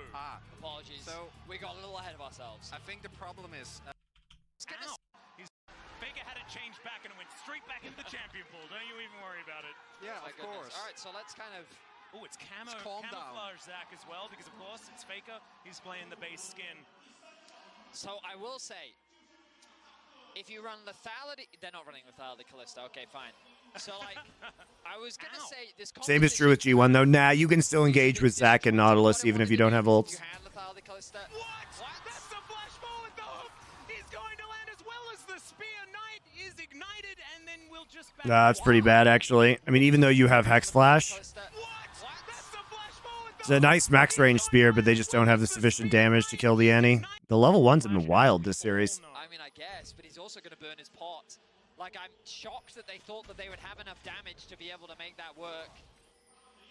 But all right, They got a Carrier teleport. commits his flash. They got a Knight- teleport out of it, I guess. Maybe that's what. True, they did get the teleport. Also, no stun for Knight. I don't think that's really going to matter. Obviously, Faker is just going to try and get in short. Takes a bunch of kill pressure off bot lane. Yeah, now that you're in the 2v2 and you're a lot less scared, although Hex Flash is still really good and, you know, Senna's still going to have a hard time. It's still a hard lane, so I don't mind it. We'll see if they can actually use the TP advantage. So, That's true. he Wow, can Zeus. possibly get as small as the Annie eventually is. Yeah, Okay, Zeus level two dashing now. around. All right, so we take Also, prep. we have a correction. This is his first sack. So we Yeah, will- it's his first Zac ever. I've never seen Faker play Zac. Only Caps. Can't believe you don't know every single champion that Faker has played over the last 11 years. Well, I do. Yeah, yeah. I wonder who would know if Faker hadn't played Zac ever before. It might be a guy who has followed Faker's entire career. Let's I don't know. kind of look holistically at what T1s wanna Who do. could that be, guys? Nidalee, I mean, it's a long Who range could have known? champion Who could have with known a lot of leverage. instantly? It's like Sejuani because of your ability to, I think, say, oh, he's not Yeah. fine. He's not fine. Shun knows. And now Zeus is going to walk Oh, I thought over he that knew. wall. There's the flash. Doa? forward. And they're going to trade flashes. Jungle of Flash, not as valuable as top lane of Flash, though he can make his way back. Doa isn't following it these days. Crucially, there, Shun tried to get the blind W because he wasn't sure about the base timer, but as a result, Zeus, who was in the other brush, got the time to actually walk over. All that Shun knew was that Yeah, I'm positive Faker's never played Zac on stage, so am I. It would have been in the time Caps was playing it, and he didn't do that, so. Every time I try to, these teams, yeah, I'm not going to have a chance. Ona, ooh, nice smite, but Ona sees the blue is still up. I wonder how Doa's doing. You don't have to wonder. Doesn't have the smite available, the flash available as well. Go watch our show. We still do a show together. It's right here. Last Free Nation Culture. It's called Nerd Legion. Go watch it. He's doing great. This is his Nidalee that he wants to play every game and isn't. How closely were you following League during the Eastern casting? I was still aware of what was going on, He knows that Shun doesn't have the especially in smite international events. available as well. As Wind becomes lightning, Shun just going to try and do battle.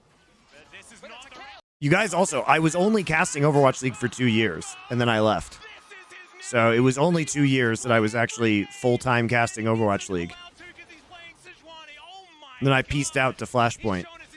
And when I was doing Flashpoint, I was doing Summoning Insight at the same time. To the power of Canyon Skin. He's playing Sejuani. Oh my god. He's shown us exactly why he wants it. He channels his inner Canyon. All right, they do a collapse here, though. Owner's aware of this. All right, so it's a good call. He should get out of this. Steal away the blue. Oh. Now Bin wants revenge. Yeah, he's gonna get jumped on here. Nice gold card. Never mind. There's a tornado, not JK. following them up. Good rotation by Elk. Because now Owner is definitely dead. could be in trouble. Stretch Armstrong is exactly that, as he does just elastic slingshot his way over. Little Faker will... Then I had to crawl back. So Owner overstays his welcome. That's right. I had to crawl back to give you guys free content. Towards the top side of the map. How dare I? And they're able to find a kill. 1 for 1. BLG still with a gold lead. Again, because of Bin's passive. There's a big wave for Zeus to be able to collect. But still, getting that kill as well puts him in a fantastic spot. Take another look at this. Crucially, this is the punish from Owner because he just went for a full clear, whereas Shun went for the topside gank. Didn't end up working out. Means you're going to be delayed on your clear. And then that spear is the one that seals the deal. Owner knows he has the damage. Crucially, though, as you pointed out, Vedi, because of the power of the... Figure CP advantage already gone too. I mean, this matchup in mid lane probably is completely terrible for Zach. From Elk, still be able to get the punish. And Zeus is, even with the fact that Shun helped Bin out, still really struggling. We'll have to see if that gets better as he gets a little bit further along in the levels. Early trade's not really what he was looking for. Yeah, and I do want to just go back to what these compositions do, right? Because they are quite different. And with the Well, my morning routine of coffee, breakfast, and bangers only. Well, don't get used to it, because when I go back to Korea, Avalon Blue, this ain't gonna be the time at which I'm streaming. Who is my favorite Overwatch player to watch? for T1 fans to be happy. Well, I think Maybe like Fissure. T1 still have pretty good scaling just because of what the Yasuo is capable of doing in a side lane. Oh, they know. Prophet, Level 6 secured for Zeus. Jonak, Pine. But Those are also I my think favorites. that the thing about Nautilus plus every time. Every time, Vedi. The thing about Nautilus hard engage, right? So you look at Ornn, you look at Annie, Zin, great champions for actually closing that gap. But, I mean, truthfully, these fights have been chaotic. Whoa! Here's another flash forward. The Bellows Breath is... Oh my God, he blocked. He used the Bellows Breath to go unstoppable to block the hook, I mean, truthfully, to block himself from moving on the hook. Here's another flash forward. The Bellows Breath is perfectly buffered, and then he gets out. That's really nice by On. Man, On is really good. Absolutely beautifully, but still, they lose out on the trade. the reflex time there from On was crazy. No flash spent. Oh, and the hook goes wide. That was some beautiful observing, I just want to say. Heel's still going to be invested here. Okay. But now Owner has his eyes set on a bot lane play. And I think he avoided that ward as well, is now looking at the shooting gallery here. On does headbutt the wall, but still tagged by the spear. The extended pound's not going to be taken until the minion wave gets in. His carrier. Oh, the root. Still, he's Oh, Owner actually takes aggro, but it doesn't matter. There's the kill for Elk to follow. It was On who actually cancelled Carrier's dash that. Oh, he tries to buffer still. He's able to get out. The auto attack comes in though, and there is the kill for Elk to follow. It was Disrespect On of who Knight's actually TP though. canceled Carrier's dash that with his pillar. So Carrier doesn't actually make it on out, is incredible. which allowed Elk to get that final. I love me some Ryu Jae Hong. Yeah, he was great too. It's a one-for-one Man, trade. Owl season 1 and 2 were really fun. Towards the bot side of Well, the map. mostly season 1 before the goats meta was less I don't think he's fun. going to be able to do much as a result of it. He's just going to blob his way. Secured by BLG earlier. The Dragon is an objective available. We turn our attention. The early pressure points are back with BLG. Will not get all in. We had some good times in Overwatch League. This is a learning opportunity for us all. The off-the-wall pick. And all year, it feels like Zeus has played 2 champions. Atlas Chronicler and Vedius. Yep. Flavor of the month, you know. And yeah, And he had plays 8 TF drops. every single time, right? He did play some Zac here and there, but it did feel like he was sticking to what he knows. He's the one that's pivoted massively in this game as another bear is going to land on Faker. Faker looks somewhat perturbed, but blobs will then be on the ground, and then he steps on them and everything's fine. Yeah. And he gets to build like the Spectre's cowl in this matchup as well. He's like, Tippers, where are you going? He's going to be fine though. It's T1 to start off the Dragon. Nice control they have over the bot side of the map. BLG. I think BLG in early fights are disadvantaged just because Kalista plus Nautilus is such a powerful duo. And BLG are going to wisely respect it for now. Of course, Annie, Zin, no slouch either, but because Jun is on the top side of the map, A lot of that 1v1 engage windows are going to be a lot harder, but Owner is on his way, will get spotted. T1, do they read the play here or not? As we do see Knight already heading back with the wave getting pushed in the mid. What you need to be doing with Senna. Owner. They're going to face check as there is Shun, gets the flash out as Destiny to follow immediately. Bin CF has been so good, damn. And it's a kill to Elk as well to start getting him stacked up. A plunder there from Owner. He saw them on the control ward in the top side. Bin actually, or Elk actually, look at this. So this is actually a lot of souls. You know, you do want 40 at 10 for, but it's been really slow going for stacking at this event. But Elk has done a surprisingly good job of stacking the Senna this game. BLG find themselves another kill. We'll get 5 grubs as well. We're again seeing why there's such a priority. This is actually very good for fasting Senna at this MSI. This is actually one of the higher soul counts we've seen at this point in time. Lot of grubs, and it might look for a play here as well. Yeah, Bin is already ghosting towards Gumushi. He manages to get the cleanse out, but now Carrier finds himself all alone. There's the Fate's call, but there's the train on top of them. Already On the TF, getting these type of mid-game picks will mean that as a result, BLG gonna be. They overplay this. They disrespect. They disrespect the third TP from on, right? They disrespect the support TP, which they shouldn't, because T1 is the team that basically has played more Senna Ornn than anybody. Gumushi going to be taken down. The train went nowhere in sight, but gave him nowhere to go. And BLG continue to pick up kills. And it feels like it's against the flow of what should Trying to take plates bot in response. Now they're going to try and TP it with Faker into the top side. Faker probably doesn't want to be here. and now Faker, he's bouncing around, but he's trying to use it to escape. Yikes, dude. Really wanted. Now he has to flash. Really trying to find T1 as they turn their attention to this. Such a T1 greedy play.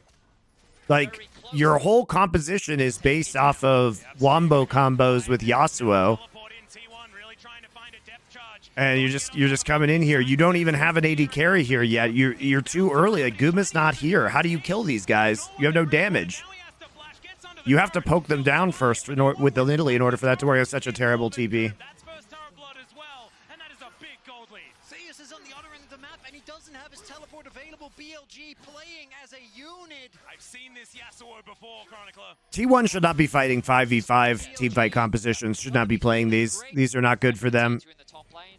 The fact they'll have the Zach way too early there with Guma having died, right? Still walking back from base. This mid wave is all ongoing low. Maybe on was the target, as owner is going to let us know. More spears connecting here. Zach's going in. Dives in once again, gets the knock up on Zach has ult. He has level 2 ult now. there as well as Carrier looking to get himself amongst it. All right, now they actually have a TP edge, so they can do it. Okay, so they make that play. Nice job. Select the Herald. It feels out, and so because they know that Bin also doesn't have the teleport, they leverage their advantage from Zeus, and they're able to create this collapse and secure the mid-tier 1. Well played, I think, overall from T1. The thing though is like BLG doesn't take the fights, right? The difference is that BLG when they don't have the fight, they just back off, right? And they split push. I mean, T1 was split pushing too, but they were trying to like cross map and take both fight, like split push and take the fight at the same time. Camtech already off the board. So many strong Drakes still available. Nidalee doesn't fit it either. Like even when she hits a spear, she can't even go in versus Ornn and ETF. Yep. I think that Nidalee is not good here. I agree with that. Lord Parasite. Faker hovering in mids. pretty good elastic slingshot angle as Carrier I think it also though you have to remember that the Nidalee is a Sejuani denier. top, gets right in there onto Shun, but the ulti is going to be there. Let's bounce comes on through. Destiny has been channeled, and Faker going down very low. Oh, beautiful engage from Knight. That is a massive Tibbets into the backline, and there goes Zeus. And The low range really hurts if they can hold on to Tibbers like that, because once they're committed, you're just going to hit a multi-person Tibbers. not going to be able to find Yeah, this game is over. Tibbers swing, but what a team fight from BLG. one. Despite With Zach, you want to try and look to come from an angle where they don't see you coming. Xin Zhao ult, you have to draw out, because otherwise he can just zone during Zac ult. Beautifully played by Knight, though, because he stops Zeus from doing anything as well, and then they chain CC him. Really good control over Zeus there. This time round, it was really cool items that Ornn gets to build. Though, and can they actually find the fight that was on? No, Jun is really good at Nidalee too. GP Alexander. In here from It's not just Canyon who's good. Jun is a very good Italy player. Oh my god, they're just getting destroyed by the CC. They're too low range.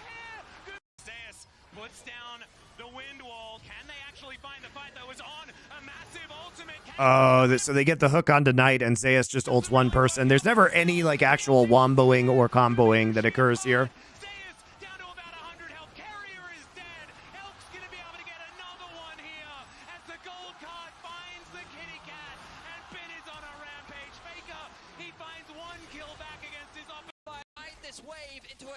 Also, shout out to Ben. He's been so good. Ben and On have been fucking great in this series.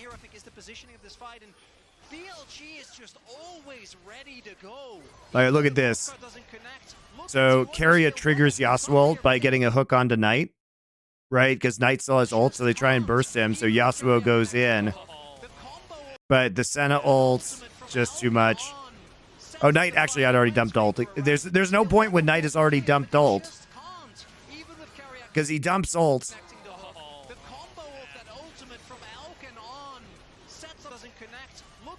When does he actually dump ult? Where is it?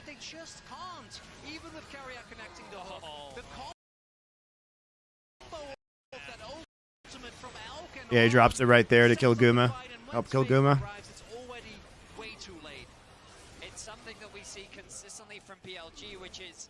So you don't even stop the Tibbers.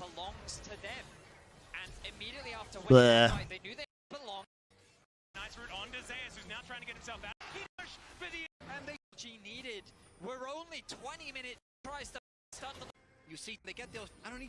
Just Annie's such a low value target in my opinion for a single Yasuo ult. Been absolutely just cleaning up though. 3 items already.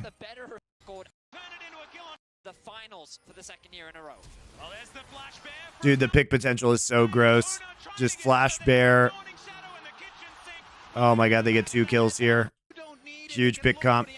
All right, T1, I'm tired of watching compositions that you have to group with. Can we please just play skirmish or pick comps? Like, please don't play the fucking 5v5 team fight comps. You are absolute garbage at them.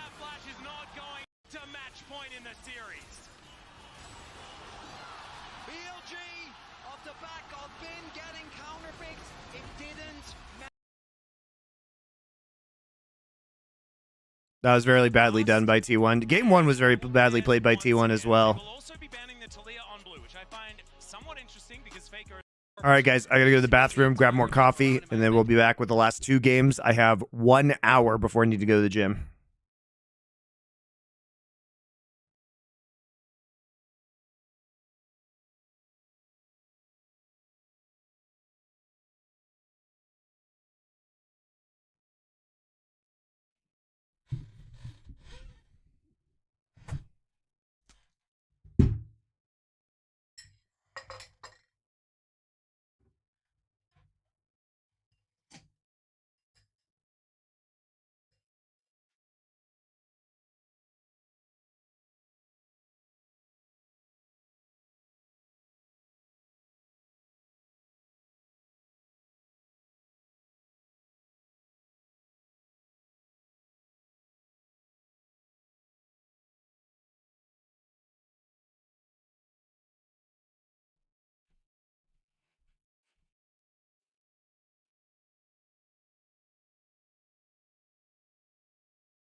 Ah, shit, I forgot my coffee.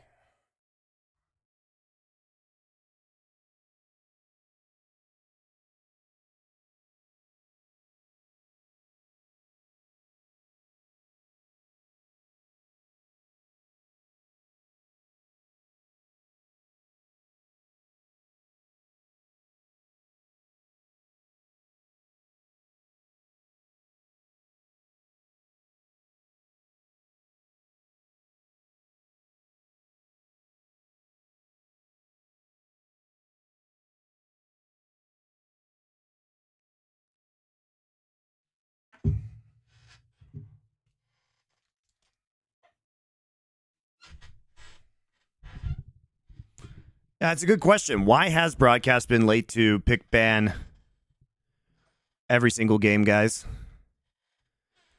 Why is that?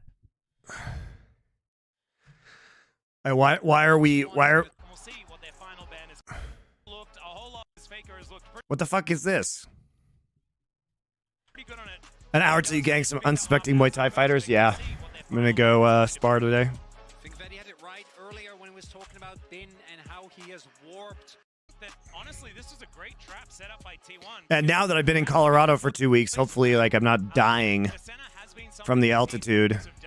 It's very hard to do Muay Thai when you can't breathe because of altitude. Okay, let's go. So, doing... Oh, Callista ban. Okay, interesting. Still having Ash, Ori. Okay, so we're still confident in Faker's champion pool, apparently. I'm not sure that's a good idea, but we're going to play Senna again. We're going to play Senna Ornn. Yep. We're playing... So basically, by banning Callista, we force the Varus, and the Ornn is very good late game into the Varus because he has lower mobility. So Varus Nautilus. We could have gone Senna Nautilus here, obviously, too, but...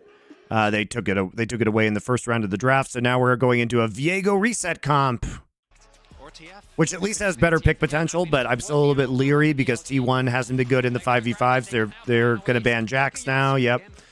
Ban Jax, ban Camille, so nobody can lock down. So the Camille very good at locking somebody down in a pick so that you can actually get a Viego reset. Ban the Nidalee, ban the Tristana. So what the fuck are we actually playing in mid lane? Not sure I like the Vi here. It's a pick comp that's coming through from BLG. They're all going to be about single target. They don't want to fight the 5v5. T1 has been opting into the skirmishes, though. Have I seen the picks this series? No. Rumble. Okay. Zeus was good on Rumble, but it was better into the blind Jax that was picked. Faker's Aurelion Sol was complete garbage. I mean, Aurelion Sol is a very good pick here, guys, but the problem is that it's trash. When Faker has played it, it's been really bad. How do you guys rate Faker's Aurelion Sol? 1 out of 10. There is one question that I ask myself with every single ASO, and it's, is it Chovy? And if not, then I'm like, eh. And in this case, I'm like, I kind of feel the same way. I mean, this is a matchup that I do think you can opt into, but how do you feel about the ASO, Vetty? I mean, I think in terms of the comp, it's very safe, very well rounded. The compositionally, the Aurelion Sol is super good, guys, because even after you get Rylai's, in terms of setting up Viego resets, you get massive value from a big, like a powered up Aurelion Sol with Rylai's.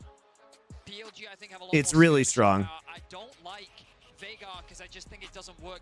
This I like a lot more with my. Oh yes. God. Yep. No. I like that. I hate Corky here. I hate Corky here. I love the LeBlanc there. Why are we going away from the LeBlanc? Just fucking play pick champions. You actually, if you have the LeBlanc, you actually probably have pressure mid and top lane, right? You probably have pressure mid and top lane, and now we're just opting into this matchup with like fucking Corky Aurelion Sol. I mean, this feels like it's just free for Faker now. You're not even punishing. You're not even punishing the Aurelion Sol pick. It's so bad. I think the Corky is you literally R5 Corky against this Aurelion Sol. Like, what the fuck? Play LeBlanc, man. Knight's LeBlanc is so good. It comes to about 25-26%. We dive onto the rift. We'll see whether Knight's Corky's going to get across the line this time. It didn't work out last time they met T1, but neither did Faker's. And Faker's Aurelion Sol, at the hands of Caps' Oriana, I've seen... I don't know, man. I feel like there's so many better picks here. Like, why are we playing Corky? Just commit to the pick comp. Commits to the LeBlanc. Man, Knight's LeBlanc is so good. Jayo's absolutely deafening. Here in Terrible. Terrible synergy. As we do see the setup, lane swap looking like it might be coming through as Carrier moves towards that top side. Early vision being set up there by Shun for Bin, meaning that he, from the get-go, is going to be able to... I mean, Knight could play Syndra here too, and it would be really good, I think. It's really surprising we have seen no Knight Syndra games. All right, free flash. That's actually pretty huge. Or, I mean, it's not, though, because it would be huge if they had a mid that could abuse it, but they have Corkley, so it doesn't matter. By the time it matters, Faker will actually just have... Faker will just have flash back up. BLG will not allow the swap to happen. They're going to do their best to match. Yeah, who the fuck is Vi supposed to set up for? Like, I guess it's Zeus. Zeus is going to set up, but they're just going to lane swap. All right, so let's look at this lane swap. They see it's coming in. And so because it's an attempt at a lane swap, but it's being called, the lane swap is being called by BLG. So that means we can TP top laners to the bot wave.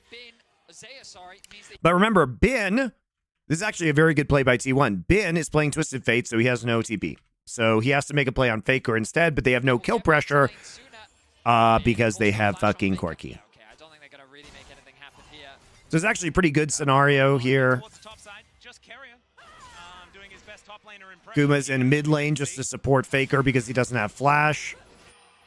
Just kind of hovering around mid lane to offer that extra support for Faker, cautious of the fact that Bin still hasn't been spotted on the map. Zeus is going to have a full level advantage over his lane opponent. Take everything you know about League of Legends and throw it out the window for this early game. Yeah, I'm getting that sense. I'm getting that sense. Is going to help him catch up in terms of gold relatively quickly as Faker takes a nice trade against Knight in mid. Faker going to be looking to try and utilize those early levels for Ace, just continuously proc Comet. Nice hook. Not really going to get too much though, as the snare is going to connect, but no follow-up because there's no ward in that brush. One of the big advantages of the Ornn is that he is really hard to dive. We do see Shun will hit level 3, might look for something, but equally likely to just head towards the bottom half of the map. Faker, and covered a little bit there by the... He has an inkling on as in Nice Corki! Zeus will find a really nice trade here as On going to move in. On a nice road. This is what I mean. Fakers just hasn't been playing well. Like, he's been playing too cocky. He should have an idea that there's a roam timer here, right? Like, the top gets pushed in. Guma was late to lane because Guma was trying to support Faker. He goes for an aggressive trade, but he's playing really far up when there's a roam timer. And he has no support. BLG even with a PTA actually here on the Vi extra. This feels really disrespectful. He has an inkling on as in showed for a while. Zeus will find a really nice trade here as On going to move in. Oh dear, Faker in so much trouble. No flash, no chance, and will be taken down first blood. It's not just the Aurelion Soul. It's just Faker's been making a lot of cavalier plays. Like, I get that the lane situation is bad and that there's a freeze coming here, but you know, he needs to be able to call Viego up to help him in this situation. And like, this wouldn't be such a big deal if he didn't stupidly lose flash at level 1, right? He had no means of escape. The flash investment from On at level 1 pays dividends as BLG secure first blood, but Elk. As Carrier's just farming, it's like But yeah, you have to know the Nautilus is there. It's like very obvious. Big thing there is your level 3 very over. He's just walking in, looking to try and get Gumushi here, but meanwhile on the bottom side of the map, Shun getting attacked, but will find the Vault Breaker. Good movement here from Ona. We'll get a bit of damage back down. Still from being activated by Gumushi, but does not work out. Still forward from On. He'll find the snare onto Carrier, but he gets the Gumushi kind of. All right, we're just trolling, I guess. We'll get a bit of damage back down. Still just the junglers going to be passing one another. Arrow going to be avoided there by Gumushi. Kind of crucial here in this matchup, but not going to be able to stop this blighted Quipper from being activated by the hail of He goes in with Hex Flash. He'll find the snare onto Carrier, but he gets the knock-up, and that is going to be the kill. Elk going to be taken down. This blighted Quipper from Elk just doesn't feel like flashing, I guess. the Hex Flash forward.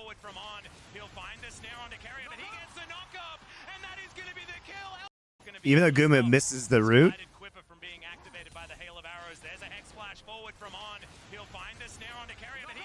He misses the root, but it doesn't matter. I don't understand what the point of that was. Like, why are we not flashing the not Carria's knockup?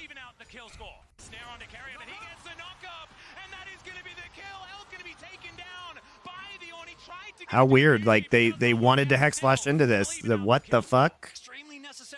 That looks so janky. T1 in the 2v2.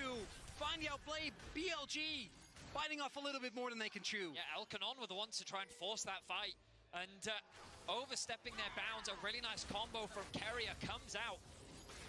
And Elk is left without many options. I mean, I think he still had the flash available, but in any case, another play on top lane. The roots. Yeah, Shun coming on in. You can see, not going to be quite able to get in to the right position. Has now been ghosting after Zeus, both of them pressing the button, and that is going to mean Zeus gets himself out. Vin still has the flash, though. As he puts some nice pressure down onto Zeus. He's going to go back to base. Yeah, I didn't know where Viego was, though, and Jun had just shown topside, so was a risk if Bin keeps pursuing. Even means that the gold across the board, largely even. Gumi being able to play that front to back and getting this advantage, mitigating BLG's options. Carria's getting super rich, though. Leads in the early game. It's really setting your comp up for success later into the game. We're also seeing T1 use this Senna again. Try and have as much impact as possible while still securing a decent amount of souls. Yeah, 20 souls at 6 minutes. So it looks like the fasting Senna players have figured out more ways to get souls by like roaming and getting some autos off and some damage off on other champions, because the soul collection has looked better in this series. As a champion existing, eventually it's going to become really hard to get consistent damage out of this Varus, particularly if you fall behind early. And it's so awkward, right? Because into a tank, which Cassante kind of is, you want to build the on-hit so that you can actually kill a tank, but also then you can't stand back far enough. Honestly, on into that, he baited Elk forward, causing him to either die or waste flash for nothing. Yeah, it was a very weird hex flash. I don't even know why we were going all in right there. It's all right. On's been so good this series and this tournament. We forgive him. Zeus inting. Zeus actually inting. Elk saw his flash because he didn't use it last time. Remember, Zeus has no ghost, and Elk has 2 sums, so even though he's not 6, what the what? Dude, he's got fucking Merc treads. What is he doing? Just a straight up free kill donated over to BLG AD carry. Well, if at first you don't succeed, let's try again. He doesn't find the ultimate, but that flash. All right, we're just T1's just committing suicide. Elk flashes here, but Elk has already hit 6, so now he actually has the chain of corruption.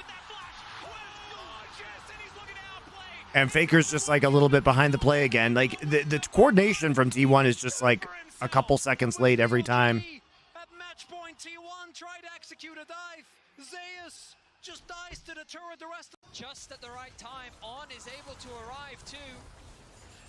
And BLG find whether T1, we know they have scaling options. Target selection for BLG has been so good in here. Crucially, I mean, I don't even know what we're watching. What the hell is that? And then they try and like follow up this play, but watch, Elk is going to hit level 6.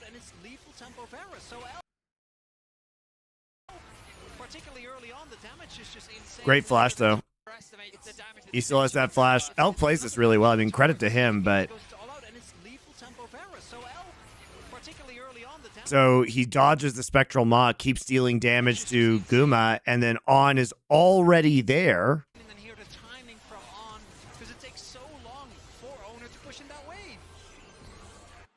Yikes. Really nicely played from the bot lane of BLG. We return to live. Varus still hovering around. G2 is once again for Guma. Yeah, he is going to walk over a ward, but we'll see whether Bin can do anything about it. The smallest all-out that I've ever seen, but it's going to work out here as Guma is going to be able to throw enough in there. And Shun, Guma just everywhere, soul collecting. Look at this. Guma's at 40 at 9 minutes just because of his roaming. Like, I think the teams are figuring out how to play Senna better, guys. I think they're figuring out how to play the fasting Senna better. Because both BLG and T1 in the last couple of games have been putting a lot more pressure on. with the roaming Senna, and it's resulting in more souls as well. This is very respectable in terms of the number of souls, right?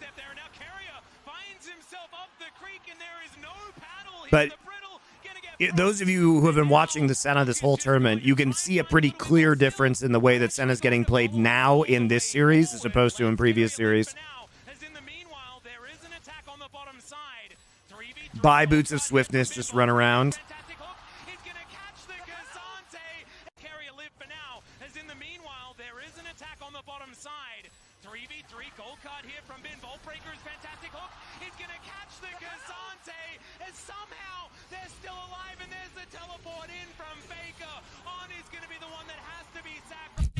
Knight doesn't feel like TPing, by the way. He's like, guys, why are you fighting? I have package up. Why are you fighting? I have package up. Why are you fighting? It's a minute until Drake. All right, so but here's the thing. They force TP. There is a silver lining to this. Oh wait, maybe there's not because Ben dies too. Okay, no, there is.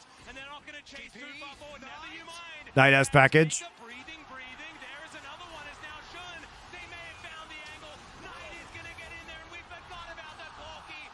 I didn't forget about the Corki. I just watched him slowly recall for package in the mid lane.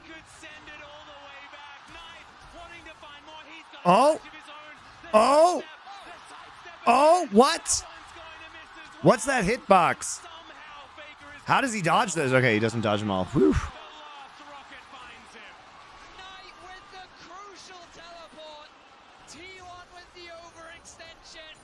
That's a janky hitbox on Aurelion Soul. But I mean, like, look at this. So let's talk about this play from T1 because they commit to the bot side. Meanwhile, Knight is just slowly recalling in the mid lane. It's 10-14. He's got his first package up. And they just completely disrespect the package TP from Knight. This is so stupid from T1. Like, I know they have Aurelion Soul ult. And they have Rylai's, but I mean, the disrespect on the Corki package is just bonkers.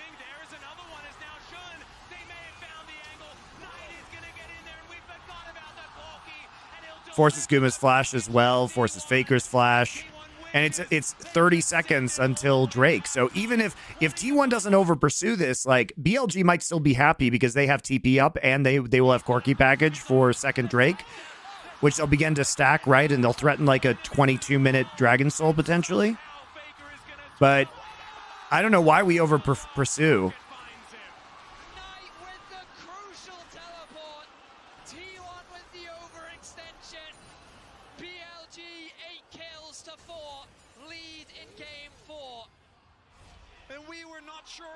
Corki, but now Knight sitting at 3-0-1, 1k gold up, and T1, they're gonna have to find a way to deal with this Yordle because he is going to be so insanely strong in these fights.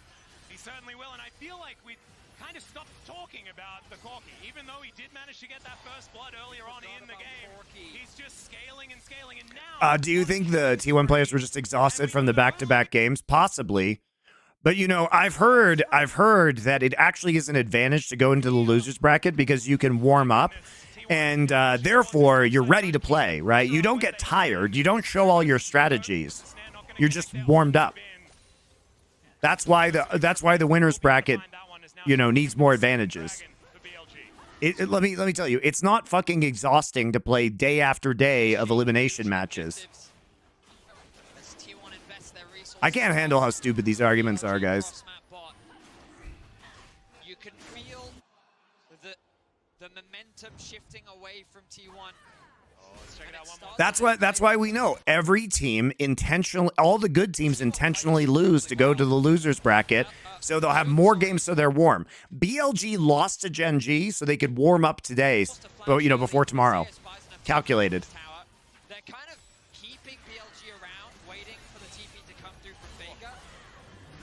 Gen G's so stupid. They're going to be so cold tomorrow.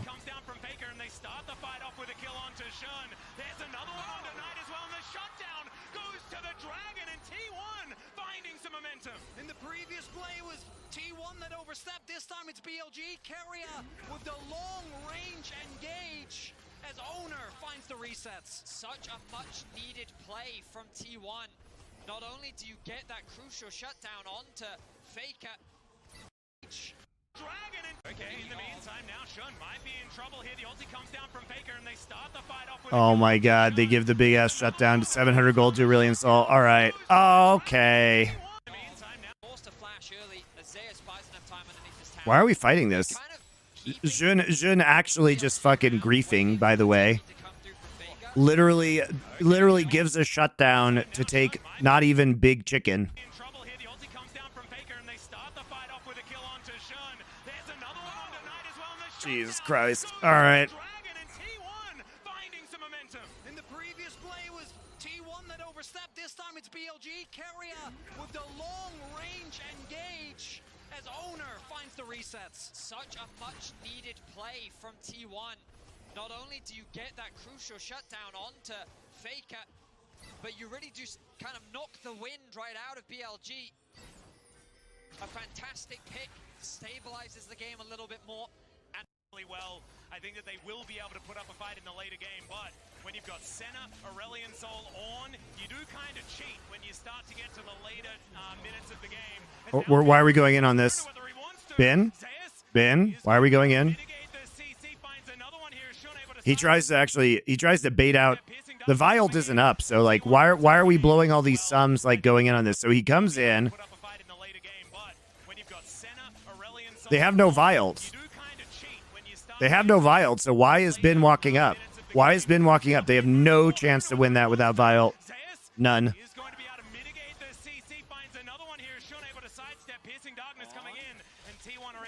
Senna 64 stacks. Yeah, dude, the Senna is actually fucking going hard on the stacks this game. Guma, this is really dangerous, guys. If teams have figured out how to actually stack the Senna in this meta, they didn't have a lane swap this game because the lane swap was called, but it's just the roaming on the Senna that's been so clutch.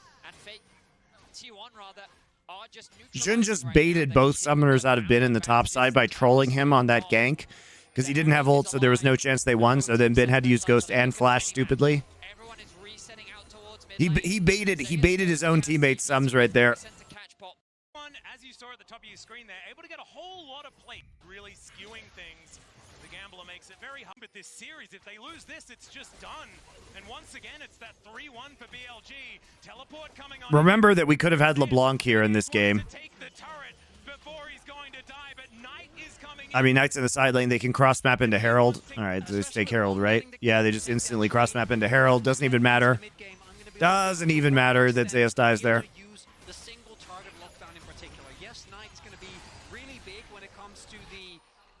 Trading Ghost is fine, but he runs forward into the play. You know what I mean?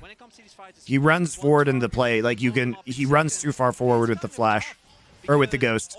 You can trade Ghost for Ghost there, but you can't commit that much. Whatever, it's fine. Game threat. We've seen it too many times from Chovy to know what this champion can do, even if it's not quite as meta. And Faker is no stranger to it either, of course. That's true. So, yeah, the execution of these fights, as it often is going to be a large determiner. There's the package. And 10 seconds until the Dragon. That's big. Trying to spike down here for Knight. Has his Maw of Malmortius. Doesn't have the full stack yet, but what is LPL Corki win rate? It's like 20% or something like that. I don't know what the exact win rate is right now. The problem, like, I think Corki's good, and LPL doesn't play Corki well. But we did have some good cream. We had a good cream Corki game. It's just that the Corki doesn't make sense with this composition. Like, I guess you think, oh, well, we have Varus, so we can run the poke comp, but the poke comp is just, it's not good here because when you have low mobility poke champions like Varus, I mean, you just get completely bodied by Aurelion ult, Senna ult, and Ornn ult, right? You just get, and if there's a Viego reset, then he just gets into your backline for free, so it feels really bad. Viego reset comps with Aurelion Sol is very strong, though. You also are playing it into Senna, where you know, the longer the game on, the more you just get giga heals.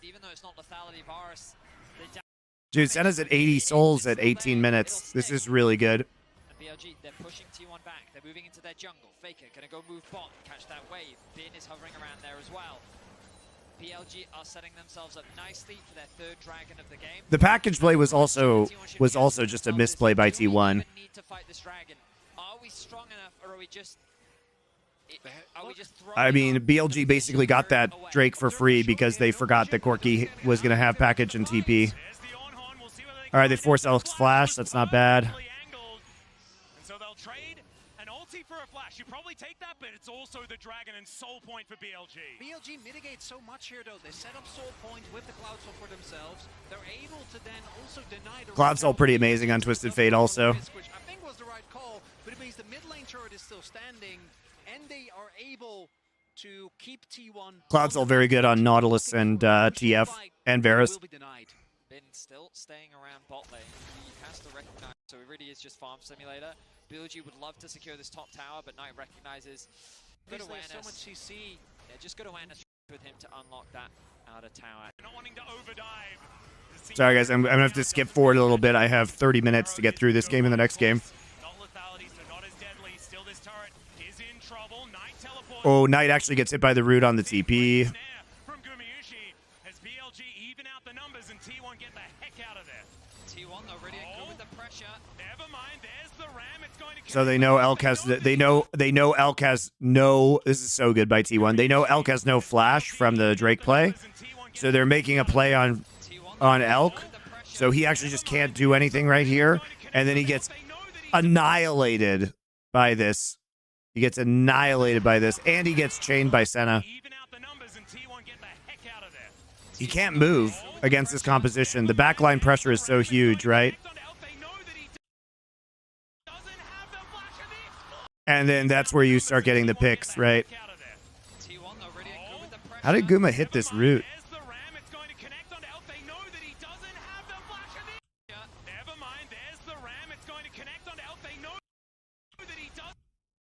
Hits the root and the ultimate. It's actually really well played by T1.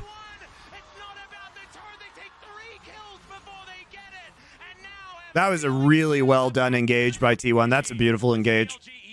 I think they've been sucking at their 5v5 engages, but they finally figured out like a front to back engage. Punish on the flashless Elk here. Really beautiful play.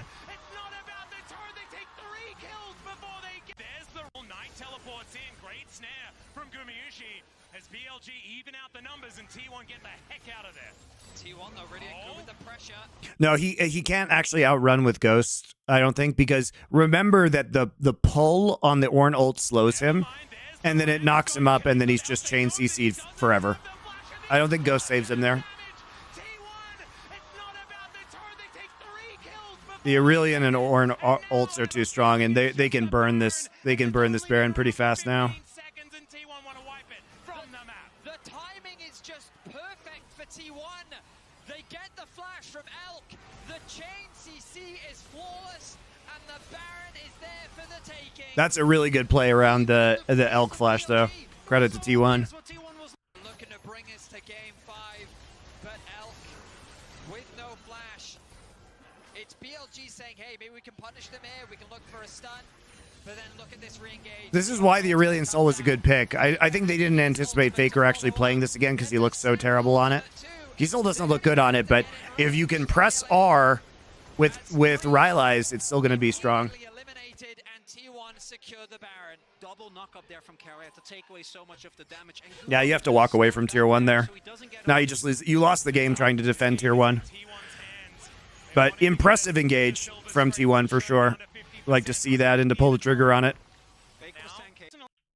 All right, well, let's get past this little pause. Damage control owner goes in there, not able to get out, so knows he's dead, tries to just make a play with the resets and ends up getting Knight's flash. So I think they made the best out of a pretty bad situation, but credit to all of the Dragon coming up, and T1 are gonna have to fight for it. And gentlemen, that's a package with Malignant. Yeah, but now they can focus Knight. Now the focus changes to Knight with no flash because they got the no flash on him. And so they have to play package, but they have package but no flash. Banana control over to T1. Let's see how T1 can navigate this pin on the flank. Ona recognizing it, wards to try and cut it off. Here's the TF ult. Yeah, Destiny coming on in here. Gumayushi trying to keep Good patience. T1's playing better around TF ult now. on to bin, but there is the on-horn. No, Okay, that's a huge knock-up onto Keria to stop the second part of the Ornult. That's a on again with the hero fucking Nautilus ult right there. On is so good. So he has to flash in to try and get knockups into the wall.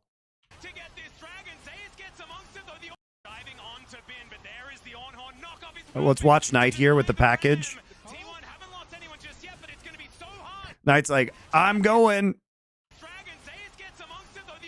Kuba saw his flash though, so he just flashes forward. I can't believe they get the soul both times, guys. T1's gotten a bit lucky on these like Drake flips too. T1's got a bit lucky on these soul flips.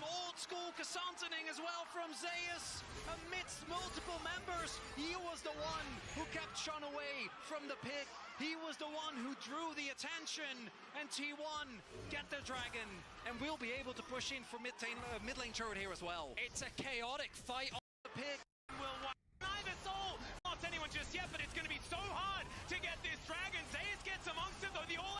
This is hilarious. Zeus actually pulls Jun out of the. He's still in smite range. Again, it's a smite 145. It's actually outrageous. It's actually outrageous, guys. They don't even kill it with smite. Neither game is this actually killed with smite. Guys, neither game is this killed with smite. The soul. It's an early smite from owner both games, and yet.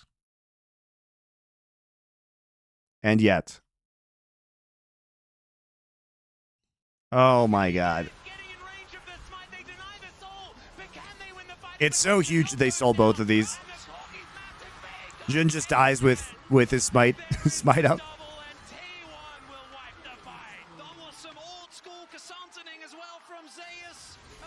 Jun was dead. It doesn't matter. With the early smites, guys, this could have been anybody's Drake.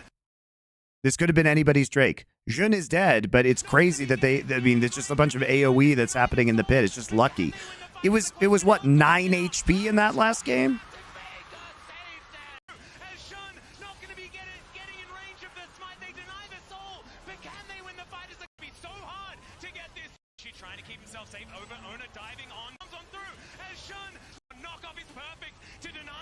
I mean, Zeus plays this well too. He ults Zeus, but Zeus is in the middle of his unstoppable W, so Zeus actually buffers out Viult and then ults him and then kills him.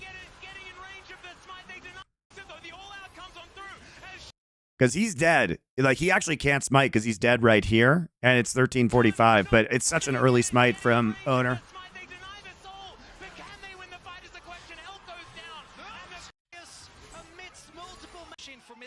Mid lane turret here as well. front to back was going to collapse, that things were going to fall apart, but they have great target focus. You talked about it.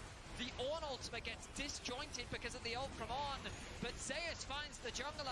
He forces the ult. Huge knockup too from Keria. Knockup from Keria as well. Shun gets taken out of the pits. And then Faker hasn't even used his ult in all of this. And Zeus just does some serious damage on the back line. Kablamo, great ult from Vigor.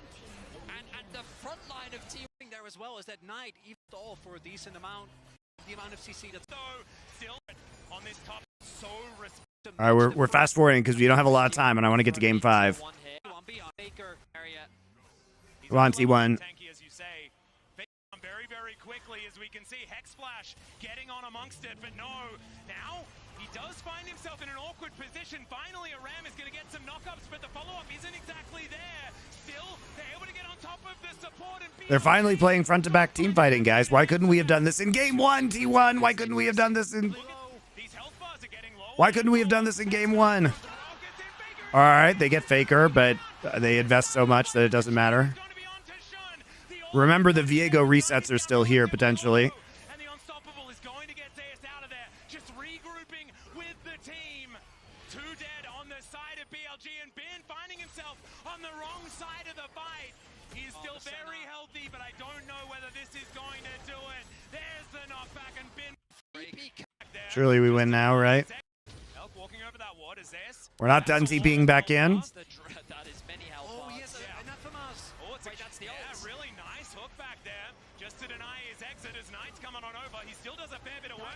depth charge is invested. That's the Faker's back now, though. He died, but he has TP, so he just rocks right back in. He's got big ult. Really big tanky ones. Another dragon denied here from BLG.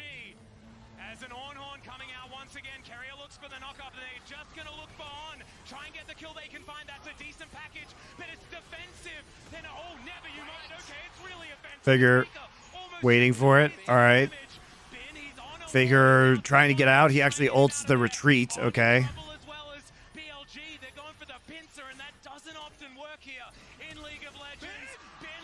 Oh my god. Is absolutely fantastic. It's BLG though that are running for their lives. They're the ones that have to retreat. The thing is, they're poked off these objectives, so they have to give up turret. 6 Void Grubs also really important here. Real opportunity, no ultimate for Bin. He's kind of cutting off their ulti from. Oh dear. Everyone could get beaten by Gromp Atlas. I know, Dundon proved it. A big thing there. With Vin staying alive, I think that actually makes a big difference. Otherwise, T1 probably could have pushed for that mid lane inhib. But you know they are thinking at least about starting. Bin is the real hero. Again, T1 so A bit healthier though. And now Bin can actually just win on this tower. Oh, they know exactly what's wrong. This fake is down to anything a lot. Knight just purchased that GA as they get on top of Gumayushi. That flash was absolutely amazing, and their health is the destiny. They know exactly. He's just mashing flash while he's in his ult animation. Knight just purchased that GA as they get on top of Gumayushi. That flash was absolutely amazing, and their health All right. just melted. Bin trying to split push. Damage is immense still. They need to try and deny this push from Bin, who runs out of minions. I think GA is a troll item. I think GA is such a troll item here for Knight. Like, if he's dead in the back line, they're just going to be standing on top of his corpse every single time waiting to kill him again. This game is insane. T1 still have all 5 members alive. Only Elk is left to defend. He's trying to catch what waves he can, but Carrier is chasing him. All right, it's over. Gets no, but he's going to run for his life as T1 look to secure another Baron. upgraded Leandris is just a little bit too much. I don't think Shun's gonna make it. As we see here again, the value of that ultimate from the TF, as we do see in a picture-in-picture that it was taken. But here, even though they know, it doesn't change the situation because Kuma's there as well. But look at Zeus, the flash was good, but this two-man drag back was incredible. Faker then realizes the assignment. He has to get back to base immediately. On, I think, tries to interrupt, but he can't quite find the angle. He gets chased underneath this tower. And at this point, they have Ben's just half HP. It's easy. Push, which Faker quickly shuts down. Yeah, he's been taking a bit of extra damage there, I believe, tanking up the turret to make sure that he could. A lot of stacks. That is going to be the Vault Breaker over the wall from Shun. Will it be their version of Soul Point? You guys want to blame Shun, and Shun didn't have a good game, but I mean, this Corki pick is just fucking so useless. I mean, I think if they had a different pick than Corki, where they could have actually played their pick comp in the mid game, like this would be very different. But trying to play front to back late is just so hard against this comp that T1 has. Well, they killed Gumayushi, I guess. Owner's starting to get resets, though.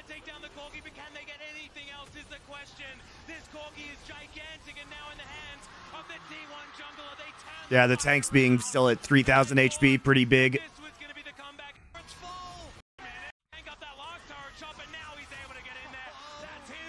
Yes, which is more GAs. That's what we needed, guys. Definitely the GAs are what we're gonna win us this game.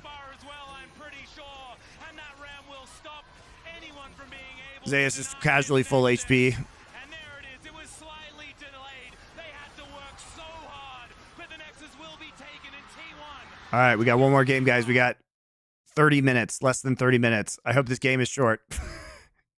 Feel like the pressure is on T1. All right, we gotta go fast. Gotta go fast. Gotta go fast. Okay, so we have Lucian ban. Okay, that's for the first time this series. Interesting. So Senna is going to be the first pick yet again. Senna priority huge. Senna Ornn priority huge. Now we get Talia in Faker's hands. They don't actually ban the Talia this time. I think they are reading that Senna prio is absolutely massive right now. So they are going to take the Nautilus away, which does force the Ornn instead, which is good because On has been too good at this Nautilus. Just trolling with the Syndra pick. And we're back to Nico. So mega engage here. You know, what are we going to take here? We're going to take Callista. We're going to take Varus. Varus going to be really hard into play into Ornn and Nico, gotta say.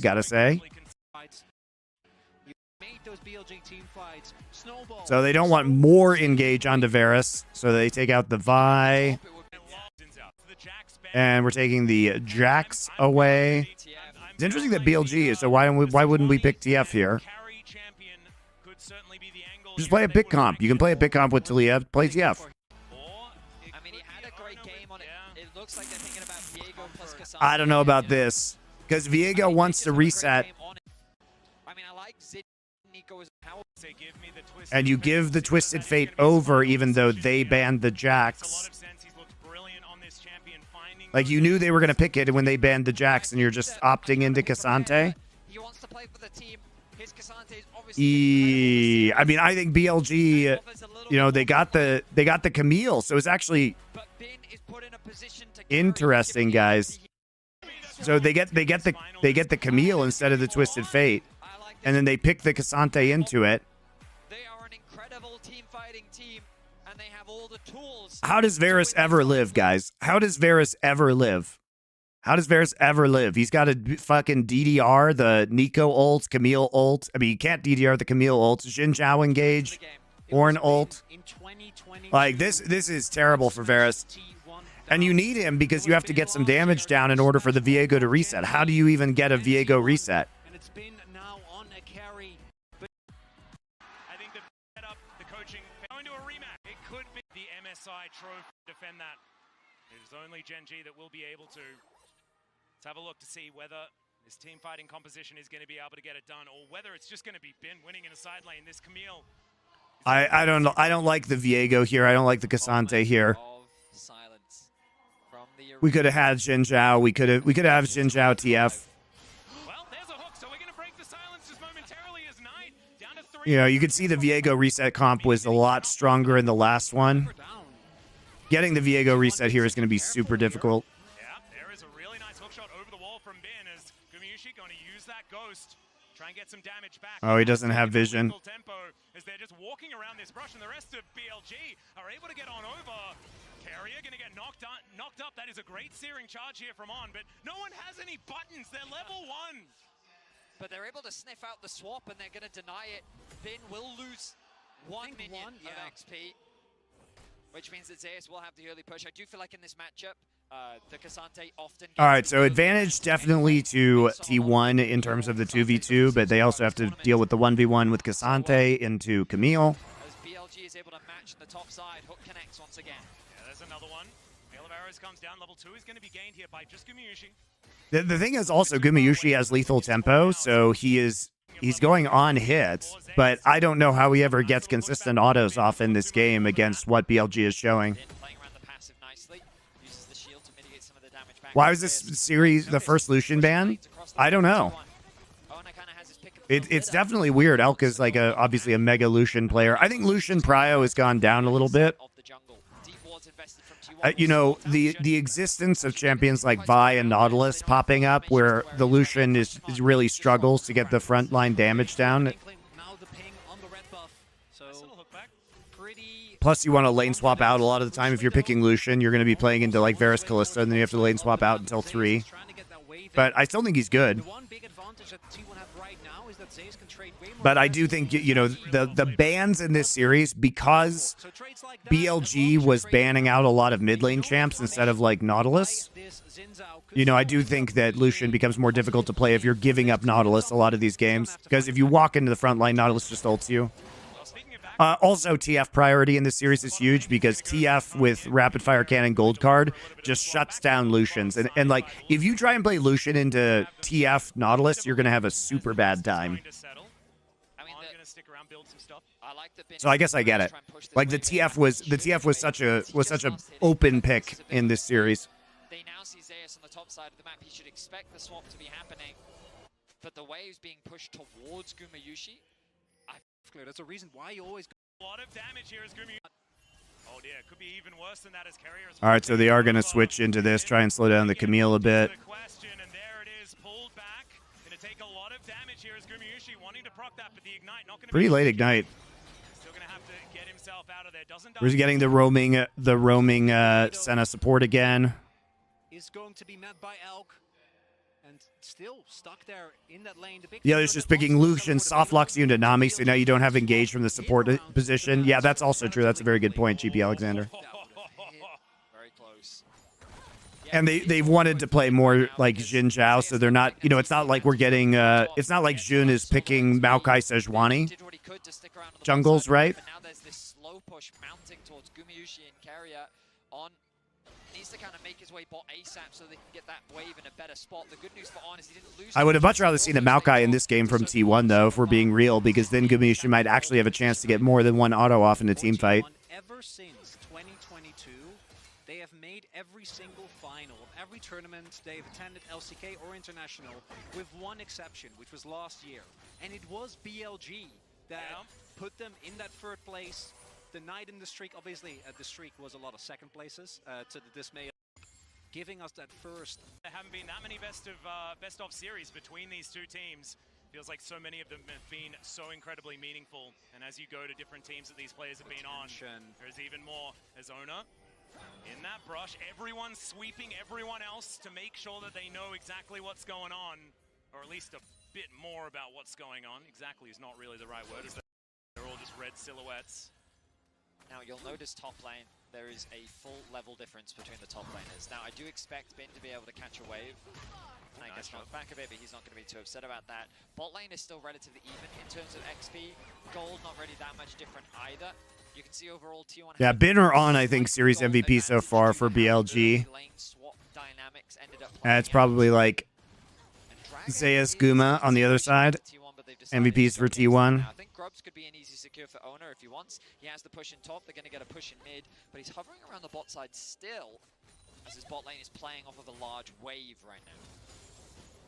Particularly with the Viego, Dragon takes go pretty quickly for the percentage health damage. We do see Guma and Carrier keeping not. He's going to be able to find Faker. Scared. And this is in a game 5 in particular. Pings onto Faker in the mid lane. Teams. The stress that they're under is Faker.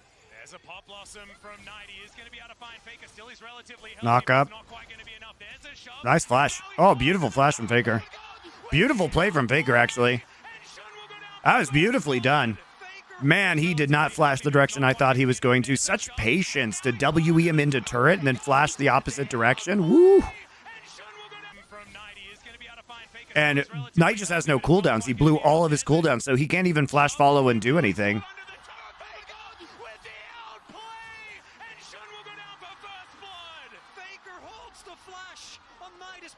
That was great from Faker. Wow.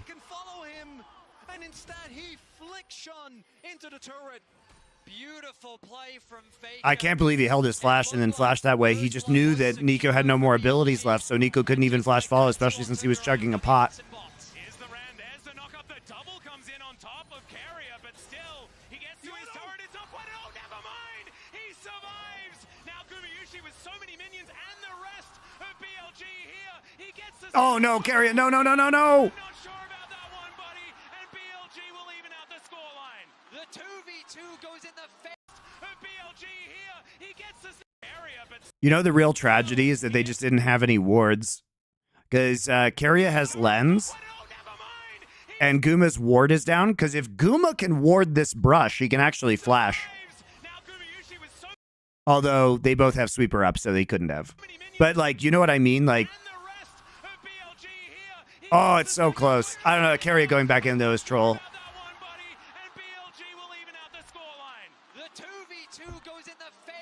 That's so rough. And the wave is huge, and yeah, they have caster minions. But you can't flash. You need the ward to flash that, I think. Guma with the ult. It's so heavy on the mana early on. So even though he hit it on top of Elk. Once again, as Faker, we've seen this. Go. The follow-up was going to come through. We look back upon lane as well. Nice trades overall from Elk. He gets hooked up. It looks dangerous, so he's forced to flash. So he flashes out. But he doesn't quite have enough. It's just so many caster minions, though, doing so much damage. But just short. On that runs out of vision. Guma's also tanking all the damage. We go back to live. In the meantime, you've got Bin in a little bit of trouble here. Oh, well, Zay's in a bit of trouble here towards the top side of the map. Shun has to flash, but they'll take it. As the rest Okay, they can take Drake for free, though. T1 can cross-map solo Drake with Viego. Able to pick that up. yeah, a whole bunch more plates going over to T1 so far, as you can see in the They don't goal. pick up much of the wave, though, unfortunately, with the TP. Is once again going to go to no one. Gumushi just going to continue to throw these arrows into the turret. And like eventually it will go down, but it's really looking quite slow here with just a vampiric scepter worth of damage. And there is the Drake being picked up by T1. Yeah, I mean, they just come back out onto the map. There's nothing really for them to go back to base 4, so just keep farming as much as you can. I did think Bin would commit the TP, but... Thing is, T1 is still actually ahead in gold. Like, they're down in those kills, but... I mean, the CS advantage for Varus over Ornn has been pretty huge. Like, they're trying to make plays on the map. Big farm advantage for Viego. Big farm advantage for Zeus. Plate advantage. Like, it's pretty healthy lead, actually, for them. But I still am super skeptical about T1's ability to actually protect. I mean, the Varus just has to deal damage. And it just seems like he's against a comp where he can never deal damage. And the bot lane just gained a huge advantage off of that play as well. So I think T1 aren't too upset about how things played out. It's really just about Varus' survival. So yes, he ends up dying, but it is a heavy investment. 4 people towards the top side, and then they just TPs to Guma even more further ahead. Yeah, 4 versus 1 here for Bin though. Hextech Ultimatum just barely not off cooldown. Still sticking to his own. It is. Uh-oh, guys, I got like 10 minutes. Shit. Unfortunately, we may not be able to do a deep analysis of this game, guys, based on my timeline. A great time getting even further ahead. T1 is very quickly taking control. I don't understand why we're fighting this, like...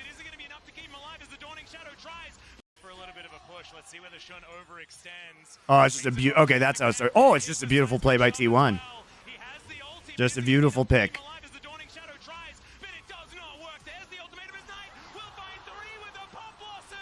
There's no follow-up damage.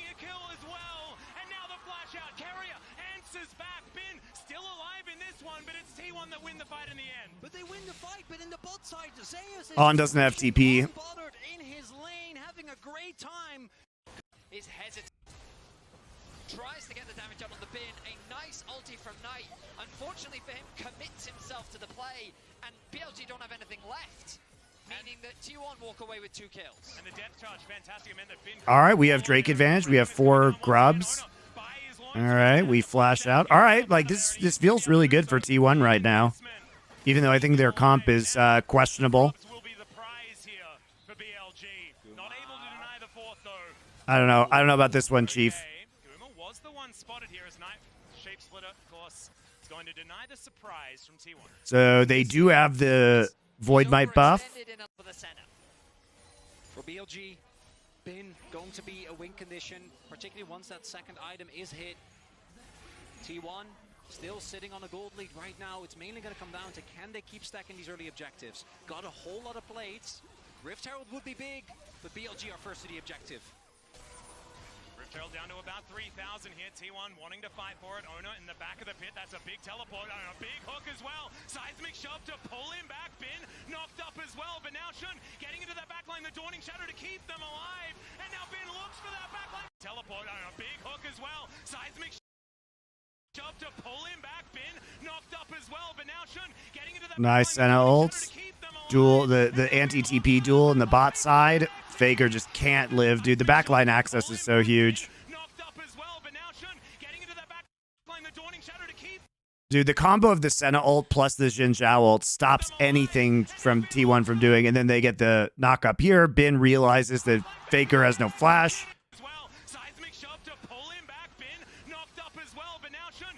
Because Faker can't really do anything. Faker tries to flash this, but Bin has ult. Faker shouldn't have flashed there. Bin is great, though. Bin has been so good this series. That's so nice. The E flash over the wall from Bin to close the distance. Huge play.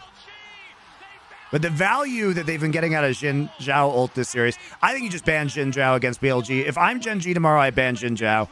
They're too good at playing around these ult timers. Goes the way of BLG. Zeus is interrupted. Faker Like, this Jin Zhao has been so good for them. When they're not on this Jin Zhao, they look so much worse, frankly.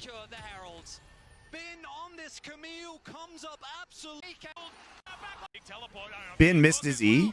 No, doesn't he E over the wall here?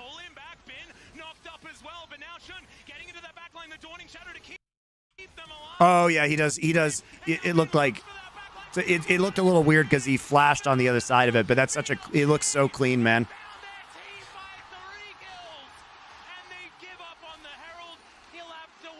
Yep, Orin stopped Cassante TP. Now on a CP advantage.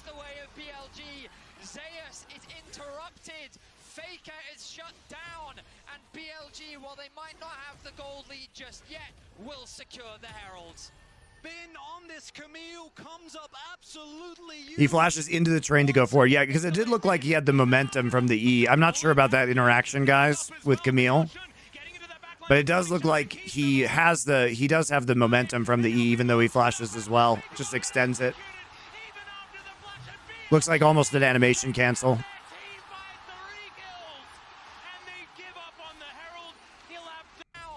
Once again blinds it in game 5. TP coming through. Oh dear. Now Zeus will get the tier 2 turret. This is a worth trade. Even if Zeus dies here, this is worth. The local gold is so huge on those side tier 2s. Oh, if he gets out, it's even better. Wow, nice. Not a bad cross map, honestly. And the TP comes in. This would have been massive. Big numbers advantage in favor. Yeah, it's really, really good here that they stopped this TP. But honestly, the Jhin ult is what does the most work here. The Jhin and Senna ults. And Bin's play. And then they get Guma too because he is CC'd. Oh, it's just going to be so hard for Guma and Faker to stay alive against this composition. A massive team fight win. Cassante did get a kill onto On, but in the overall game state, BLG walk away the victors. Not going to be able to challenge for this dragon, and of course, in a problem through here as BLG will wait, but they still do have the end. Bin finds the Hextech. Want to try and play around these one-item spikes. Dude, Bin's so huge. Nice punish. Interrupt. How do they see that? Oh, they have a ward here. Clutch ward. Gets vision too. WE. Oh my god. Just follows over the wall. Jesus Christ.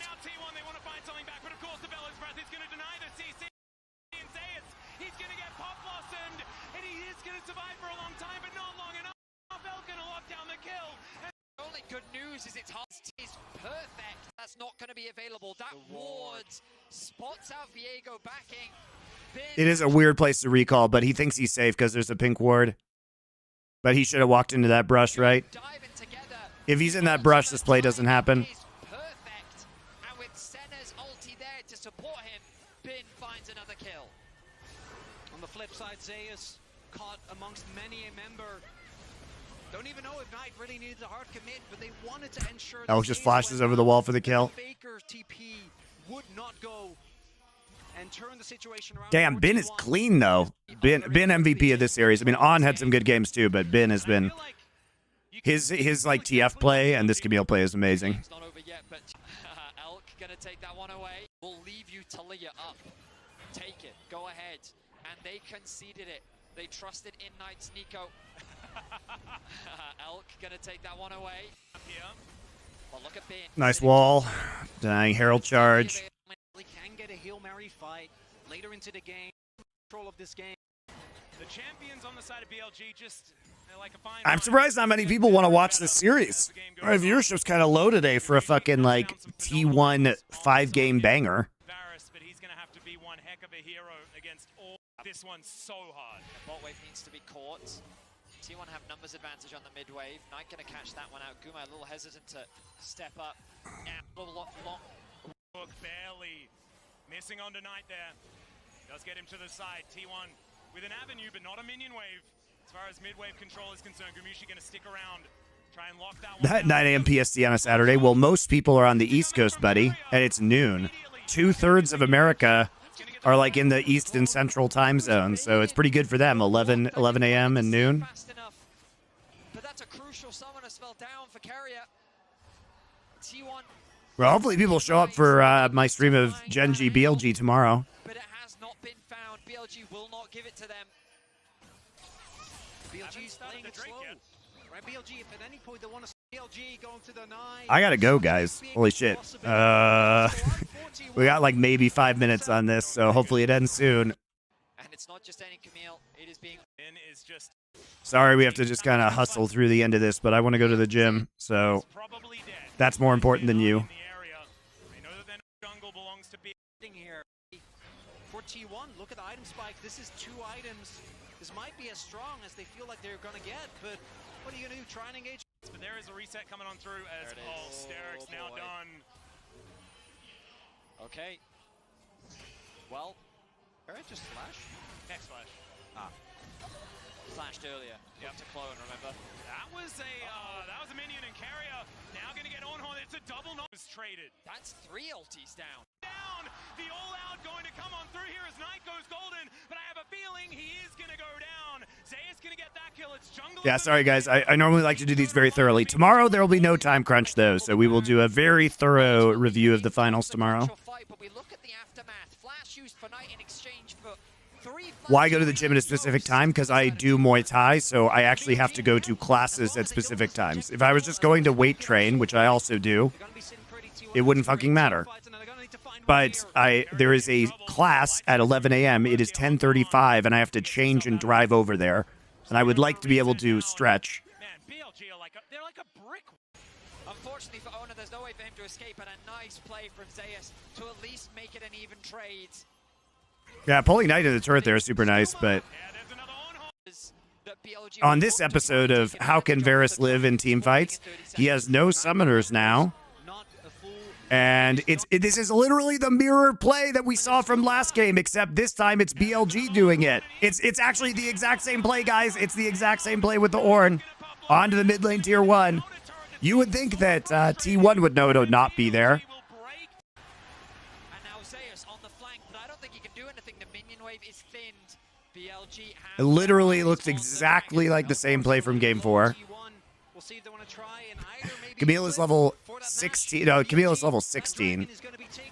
But he's 3 levels up on Varus, so Varus is going to die every time. 2.5K, 2 Infernal Drakes now, and BLG, they're not falling for the trap, it looks like, unless... All right, they did manage to at least scry it, but now... Too bad Jhin ult is just too good. He's just gonna flash himself away. Yeah, he just ult flashes, so they can't even make the pick play. Has been incredible. The problem is they're going against Guma still doesn't have flash up. The conductor is leading this train for BLG. They're pinging bombs into bin. Like it's a bit of a head in the sand. Gold advantage had a CS. How long is this game, guys? Being able to get any sort of angle will be so incredibly brave. I mean, dragging it out is the right thing, though. The longer this game goes, the more unwinnable it becomes for T1. Won't know just yet. You know, they just have Ornn items, like... 134 souls. That's a lot of souls. On just Yeah, 134 souls. He should have... He's on a normal pace right now, so the Senna's huge. They figured out how to play Senna, guys. They've cracked the code. They've cracked the soul code in this series. This is way different than Senna we've seen previously at MSI.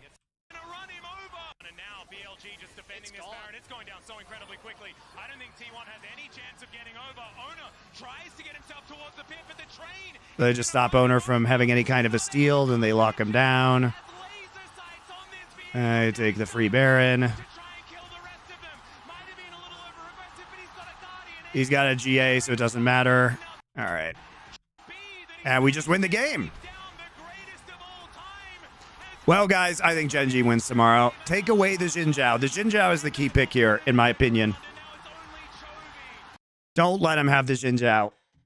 Don't do it. I will be back for a more thorough review tomorrow. Sorry if we had to rush through that last one. I'm going to the gym. Goodbye.